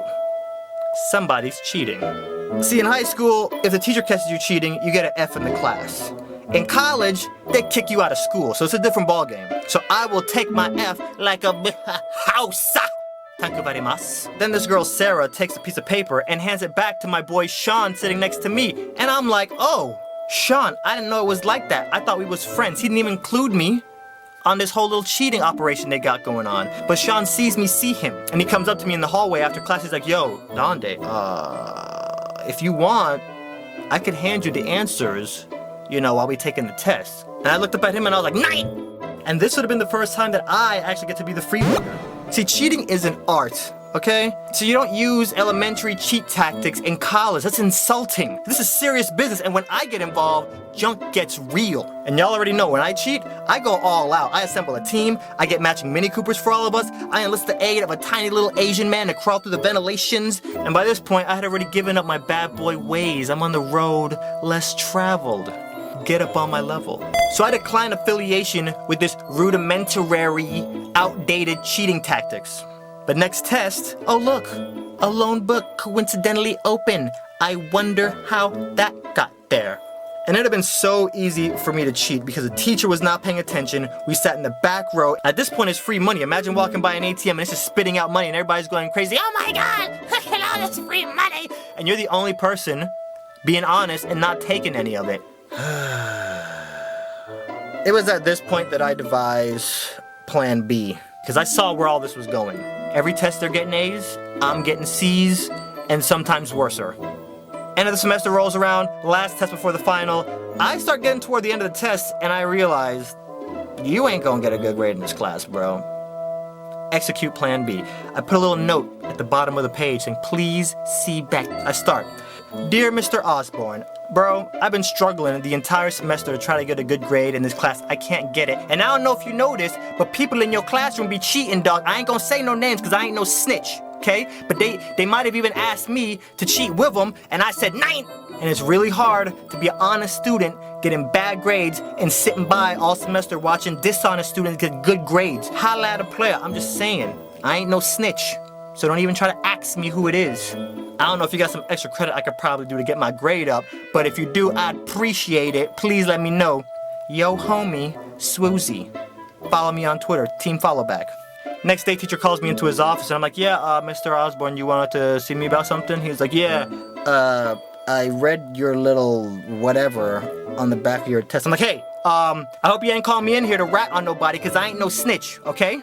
No, I didn't call you in here for that. I was actually gonna... Okay, listen, fine. Since you put a gun to my head, I'll tell you. It's Sean and Sarah. They've been cheating all semester, and you don't even be paying attention. I know you over there doing your thing, but they be cheating every test, and they get A's, and I'm getting F. I'm just kidding, guys. I didn't snitch. I ain't no rat. But he was like, yeah, if you want extra credit, do X, Y, Z, turn it to me by this day, and I'll accept it. I got a C in that class. Holla at yo. Any of you guys ever been on a disaster date? I'm chilling at home. Y'all know how thugs do. My boy calls me up. I'm like, hello? Hey, bruh. I got the perfect girl for you. Oh, yee? Yee. What she look like? This girl sexy than a mug. Oh, yee? Yee. What she look like, though? Bruh, she got these big juicy lips and a big old juicy booty. Yee? Yee. Dang, son, I know. And I showed her some of your Illanet pictures. My Illanet pictures? She's seen a bunch of your Illanet pictures, dog. She think you mad cute. Yee? Yee! I didn't want to know what this girl looks like. Don't send me her Facebook, Instagram, none of that. Like, have a real blind date. Because how often do you get to do something like this? I'm feeling spontaneous. I get her number, we start texting, we finally get to that phone call. I call her up, and on the phone, this girl sounds so sexy. And it was her natural voice. It wasn't even like she was trying to sound cute, like, I'm just laying here on the bed. it was just natural, organic sexiness. So we talk on the phone for like a week, and then one day she's like, when are you gonna take me out? well, I mean, when are you free? Well, you know, next week is Valentine's Day. You know, we haven't even met yet, and our first day is on... You're taking me out on Valentine's Day! Oh, okay. And you're bringing me a rose! Okay. A red one! Alright. I'll bring you a rose. It better be red. See, a lot of expectations come along with Valentine's Day. And I'm trying to avoid all chances of this turning into a disaster day. I already don't know what you look like. My main concern is, if this girl turns out to be cuckoo for Cocoa Puffs, it's gonna be a long night. Valentine's Day comes along, drive over to get her, pull up in her driveway. I text her, yo, I'm here. She steps out, she gets in my car, hand her the rose, we drive over, get to the restaurant. After about an hour and a half of waiting, we finally get sat. Waiter comes over to us and he's like, what would you guys like to drink? Yeah, lemonade with a light ice, please. It's very important. So the server walks away and I get a good look at her in the light. Like, this is the first time I'm seeing her in good lighting. And you know, she doesn't look that bad, but you know, she still could be crazy, especially after this light ice comment. So we get back to talking, and then mid-conversation, I'm like, wait, hold on a second. Where do you work? Oh, your friend William didn't tell you? No. Wow. You know when you're up really late at night and those commercials come on with those girls laying in bed? Yeah? Well, that's what I do. You're the girls in the commercials? No. I'm the girl that's on the phone that you call. Wait, hold up, pimp. You're a sex operator? Then it all started to make sense as to why this girl sounded so good on the phone. So then I got 20 questions. Do people call the 800 number and the number gets redirected back to you at your house? Like, do you work from home? No, we have an office that we go to, and oh my god, there is so much drama. What do you mean, drama? There is this ratch that I work with named Rachel. She steals all of my regulars. She sits like 3 cubicles away from me, and I hate her. She smells so bad. Close your eyes and think about the fattest girl you know. Yeah, no, I get the idea. No, close your eyes! Like, why is it so important that I close my eyes? About to stab me while I'm not looking? Alright, I have my eyes closed. I'm thinking about it. No, you're thinking about plus size. Rachel, she's like Jabba the Hutt, fat and ugly and stinky. Okay, let's use our inside voices. She can't even walk. She's in a wheelchair. She has a queue for an hour. People will wait an hour to talk to her. You should hear some of the stuff that she says to these guys. Open my eyes and the server's there. One time I heard her tell a guy that she would... I don't remember what she said because I was so embarrassed. The server like slowly backed away from the table. Like he was backing away from a bomb. He didn't even turn around. He just walked backwards really slow. So we order. We're waiting for our food. I changed the topic. And a few minutes later, Ingrid goes, Wait, waiter, excuse me. Come here. Yeah, what can I do for you? You see those people over there? They got here after us, and they just got their food. I'll go to the kitchen and check up for you guys. You've got to be kidding me right now. Lord, what did I do to deserve this? They're doing this because we're a black. These people are racist. This is the part where the date starts getting a little foggy for me because it's been a long time trying to block this night out of my mind. Like I didn't plan on talking about this again until I have to go to therapy. Probably the worst date I've ever been on, not gonna lie. But it's not over because there's the drive home. And I start thinking, I hope to God that this girl does not think I'm gonna try to kiss her at the end of this date. So we pull into her neighborhood and she goes, I had a really good time tonight. Didn't you? Yeah, I had a good time. We should do this again sometime. You wanna go out again, right? Yeah, we should, we should totally go out again. I got a little secret for y'all. There was never a second date. Let's talk about toxic relationships. A few months ago we talked about toxic friends. Let's talk about toxic boyfriends, toxic girlfriends. When you're in these situations, things get a little foggy. Let me hit you with a few signs real quick. The person that you're with, they lie a lot. You kind of have trust issues because of them. And they get overly upset over things. You're in a constant state of stress and you always feel like you're walking on eggshells. Here's one that I've seen a lot of times by lady friends. They're dating some dude and that dude's always telling them, if you break up with me, you're never gonna find anybody better than me. What's crazy too is that becomes my female friend's internal dialogue. Like I'll hear them start to say like, if I break up with him, I'll never find anybody better than. No, that's toxic. Toxic relationships don't just exist in boyfriend-girlfriend. They even exist in the friends with benefits situation. Sis, if he shames you for entertaining any other options, meanwhile Noloski, he's out entertaining everybody? Toxic. Here's one that I've seen with a few of my guy friends who are dating toxic girls. The girl will say, you either pick me or your family. I wish a girl would tell me to pick my family or her. Another tell is if you start making excuses to like justify their toxic behavior, because what happens is you start dating somebody toxic and then you start avoiding your friends and family so you don't have to explain their toxic behavior to your friends and family when you see them. Let me tell you all a quick little story. Proceeds to tell a 15-minute story. One day I'm on Xbox and I'm replying to messages and I open one and I see this girl on here and this girl was fine. Hey, just discovered you today. You're handsome AF. Let's be friends. First thing that runs through my head, you a catfish. Cause ain't no way you this fine trying to talk to little old me. The gaming community is 90% dudes, so you know. So whenever I see a pretty girl as your like default pick on Xbox, I just assume you're a 60-year-old dude named Bob, okay? That's just, there are a lot of trolls, okay? And don't get it twisted, I make friends with dudes and females. I'm not one of those people on here only responding to females. What's up, bro? I have a quick question for you. How did we meet? Through Xbox. Thank you, sir. All right, that's all. I won't take up any more of your time. Holler. You see? I don't discriminate. So let's just call this girl Ann. And before y'all go look at my Instagram, I have some friends that I follow named Ann. This is not them, all right? So I get this DM on Xbox from Ann. We start DMing back and forward. We exchange phone numbers. We start texting back and forward. Some of y'all might remember a few videos ago, I said I had this friend who drove an hour out of town, bought me a game, drove an hour back, sent me the game. This is that girl. I'm finally giving y'all that story. Only problem is we don't play any of the same games. She likes these games. I don't like none of those. I like these games. She don't like none of these. The other thing that was really cool about Ann was she plays competitively. Like she travels and competes in tournaments. So with all this going for her, as you can imagine, there's a long list of dudes who are simping hardcore parkour for this girl. We get to talking some more and it turns out that Ann is single. So now I know something's wrong here because ain't no way you out here looking this good walking around single. And now we're texting and talking probably once or twice a week. One thing I figured out about this girl is she has a huge heart. She's one of those people who just love to give. So about a year goes by, I'm on Instagram, I look at Ann's story, she's at a tournament. Right after, my boy's story comes on and he's at the same tournament. So I text him, bro, there's this girl Ann who's at that tournament. Find her, tell me if she looks that good in person.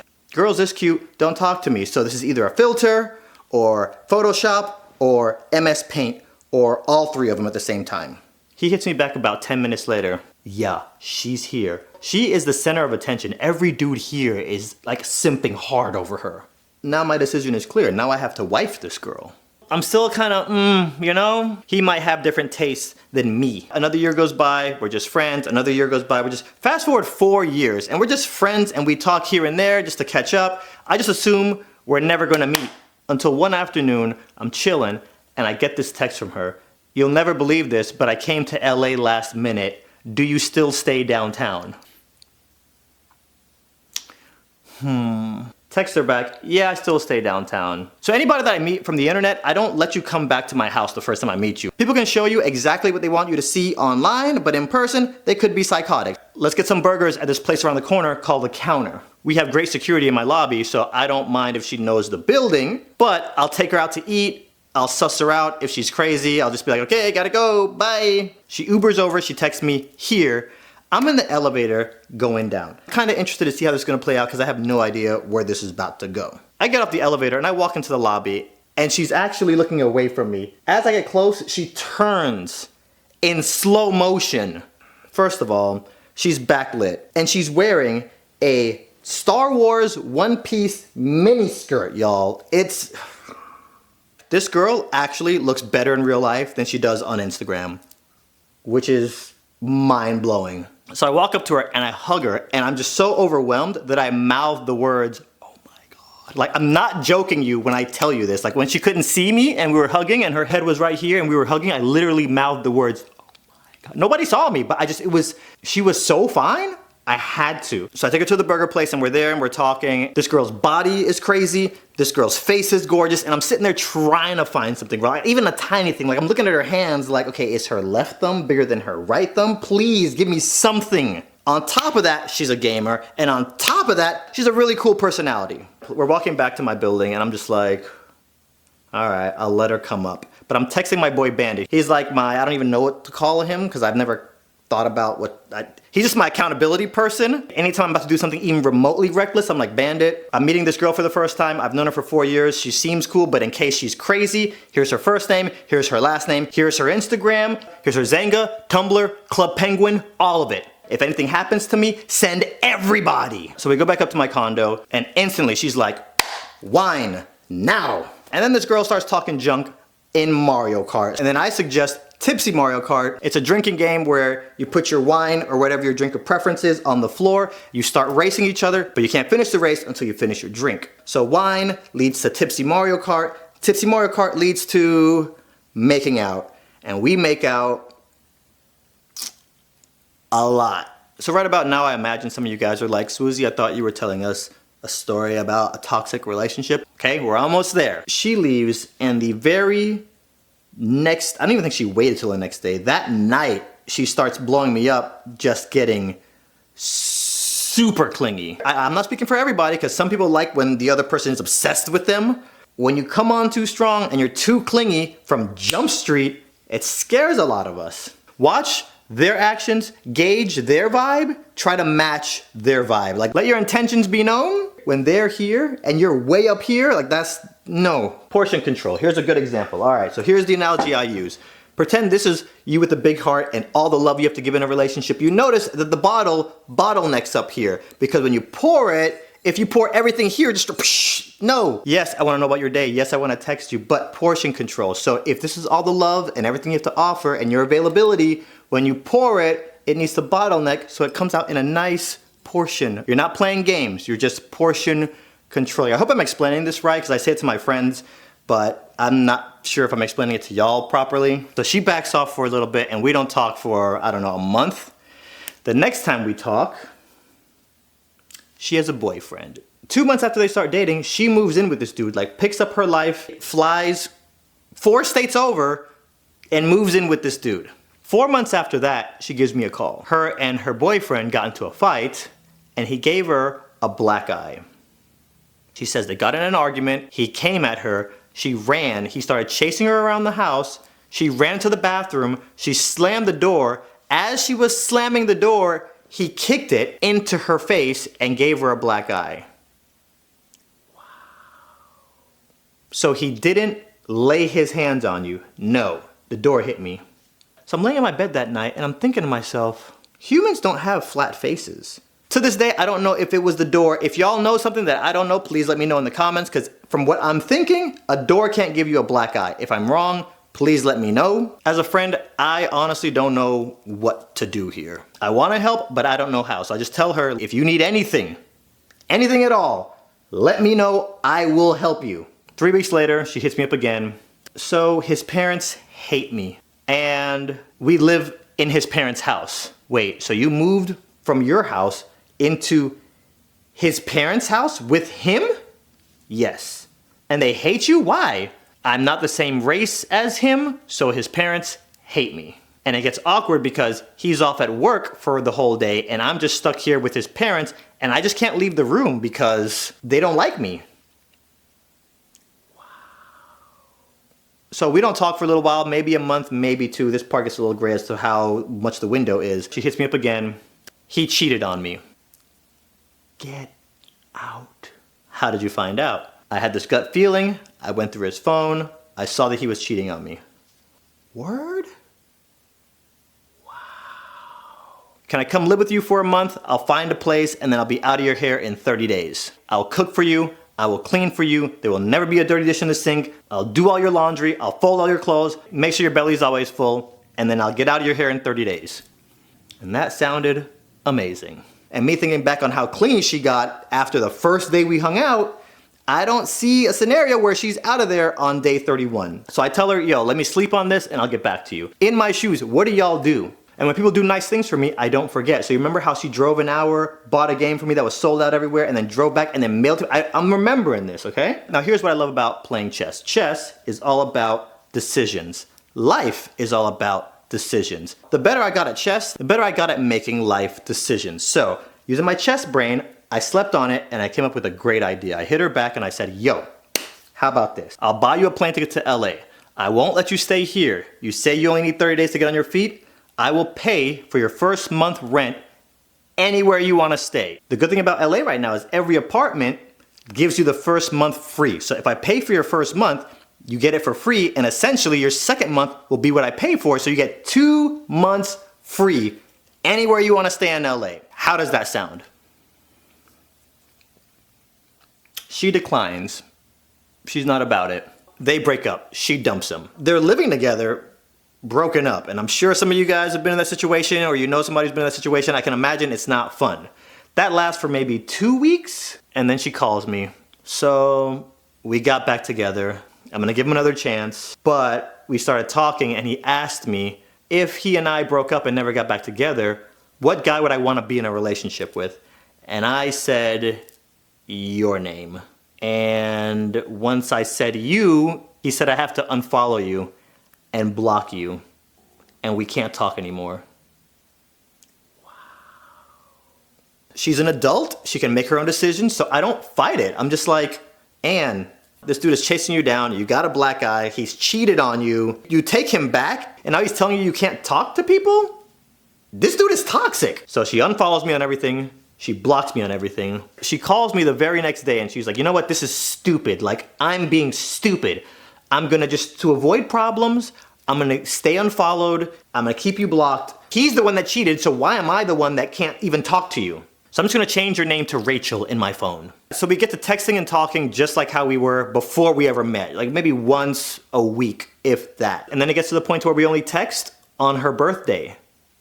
And for those of you who have friends that are in toxic relationships, you probably feel my struggle because you want to do something, but you know that if you somehow can force them out of that situation, they're just gonna crawl right back into it. You're an adult, so I can't tell you what to do. 2 of her birthdays go by where I text her and no response, and that's the only time that whole year that we text.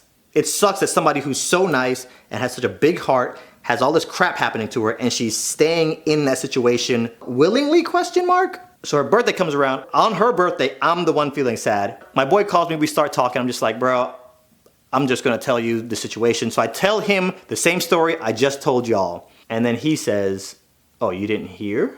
They just got married. Bruh.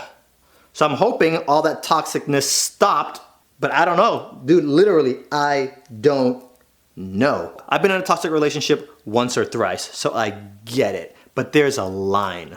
If you're in a toxic relationship, it's actually not the kiss of death. It can be fixed. The only problem is toxic people don't feel like they're the problem. So until they want to fix the problem, no problems are going to get fixed. And when I was in those situations, I don't know, I had this feeling that I couldn't leave, which is weird. If you're one of those people who aren't happy if they're single, you're not going to be happy in a relationship. Get happy first, then get in a relationship. Relationships should add to your happiness, okay? Not be the reason for your happiness. Otherwise, if you're in a toxic relationship, communicate to your guy or girl, hey, these things are problems. Let's work on them. Once you communicate that to them and they still don't do anything about it, deuces. Snip, snip, done. Know your value. And add tax. You can be in the same room with them and they're sitting there doing nothing, but you just see them and you're just like, ugh. When I was 17 working at Disney, that guy's name was Steven. I'm a very easygoing person. It takes a lot to get under my skin. And I'm not hating. My hood would never let me be a hater. But I'm sure at some point you've met someone who constantly tries to one-up you. I'd be standing at greeter spot at Indiana Jones. Guess would come up to me like, Where's the nearest loo? Yes, if I could just draw your attention to my perfectly sculpted two-fingered Disney point, walk down that way and go immediately to the left. By the way, awesome Toy Story costume. High five. Oh! No high fives! Officer Woody, I've been shot in the kneecap. Please help me. No! Andy's coming! Get down! Get down! Get down! Play dead! Shh! Shh! Lay down! Shh! Is he gone? Is he gone? Okay. I'm sorry. I couldn't help it over here. But did you guys need to go to the bathroom? Come with me. I'll take you the secret passageway that Andy won't find us. Shh! Shh! Shh! Shh!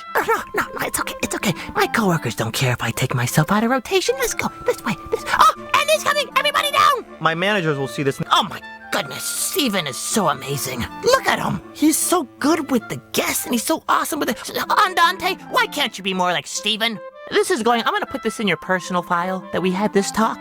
Next time, it's a write-up. Even with him constantly one-upping me, I still loved Steven. My hood would never let me be a hater. You know I'd be hugging the block, son, GPS me. But then I noticed something that really started to annoy me. Steven was obsessed with Hunchback of Notre Dame. Now that's not the part that annoyed me. Every time I came into work, this is what I hear. Lips! Who wants to color Quasimodo's lips? What Steven would do, as soon as he gets tired of standing, he would bring in chalk and start drawing Quasimodo all over the sidewalk. And then all the kids would join in and color with him. This ain't an episode of DuckTales. You can't just go off on an adventure whenever you feel like it. You're here to work. Lips! Who wants to color Quasimodo's lips? I realized the real motive behind this. He was just being lazy. I could draw too. Now don't let me try to do something like that. If I were to take one step away from greeter spot to go draw something, Andale, or however you say your stupid name, what do you think you're doing? We already had a talk about this. I'm writing you up right now. And like I said, I'm a very easygoing guy. I love everybody. My hood would never let me be no hater. But Steven, let me tell you what would make me annoyed with him even more, was every time I had to hear about why he has his coloring book and the receipt for it. Do you see this coloring book that I'm sketching all my drawings out of? Security stops me to see if I stole this, and I have to show my receipt. And I take this coloring book with me to House of Blues, and I'll be in the middle of the dance floor. I'll be twerking. Security come up, and I'll be like, I paid for this. Here's my receipt. Why you all up in my business? Shorty want a thug. Bottles in the club. And he would always make the kids think that they had some kind of a choice when they sat down to draw with him. Little girl, we could draw anything you want to draw. Who's your favorite Disney princess? Ooh, Ariel. Ew, girl. Ariel has fleas. Name somebody else. Anybody. Cinderella. Ugh, not girl. Cinderella is so thirsty. You don't want to draw her. Let's draw. Let me think. Oh, Esmeralda. No. Quasimodo. Let's draw Quasimodo. I'll let you color in his lips. Lips. Who wants to color the lips? I decided to spice things up. See that guy over there with the chalk? He loves Aladdin. Go over there and tell him you want to draw Aladdin and don't take no for an answer. I would send hundreds of kids over and he would come by like, oh, if I hear one more person ask me to draw Aladdin, I'm gonna go crazy. And I thought, you know what? I would love to see that. And at this point, I had already decided I was gonna self-term. Here was my plan. I was gonna one-up the one-upper. I was gonna come in like 20 minutes before his shift, use his chalk, go outside before my shift starts, and draw a huge mural of Aladdin's face. So I kind of found where they kept the chalk, and they kept it in the manager's desk. Now don't even worry about what I was doing at the manager's desk. That's not important. I go into work. Look in the manager's desk, no chalk. I look on the schedule, no Steven. I go out to greeter spot. Is Steven working today? No. He transferred over to Magic Kingdom. And you guys know that scene in Star Wars where Darth Maul kills Qui-Gon? And Obi-Wan's like, no! That was me. And Steven, even though you went and laid down the shade and drew with the kids anytime there was any real work to be done, you know what, bro? I still love you because I'm not a hater. But you have no idea how badly I wanted to see your face when you walked around the corner and have Aladdin art everywhere. And as soon as I saw you, I would have screamed out, lips! Who wants to color Aladdin's lips? No tea, no shade. I just don't appreciate how everybody's just curving nowadays. See, we're in a digital age, and we don't have to see the person we're communicating with.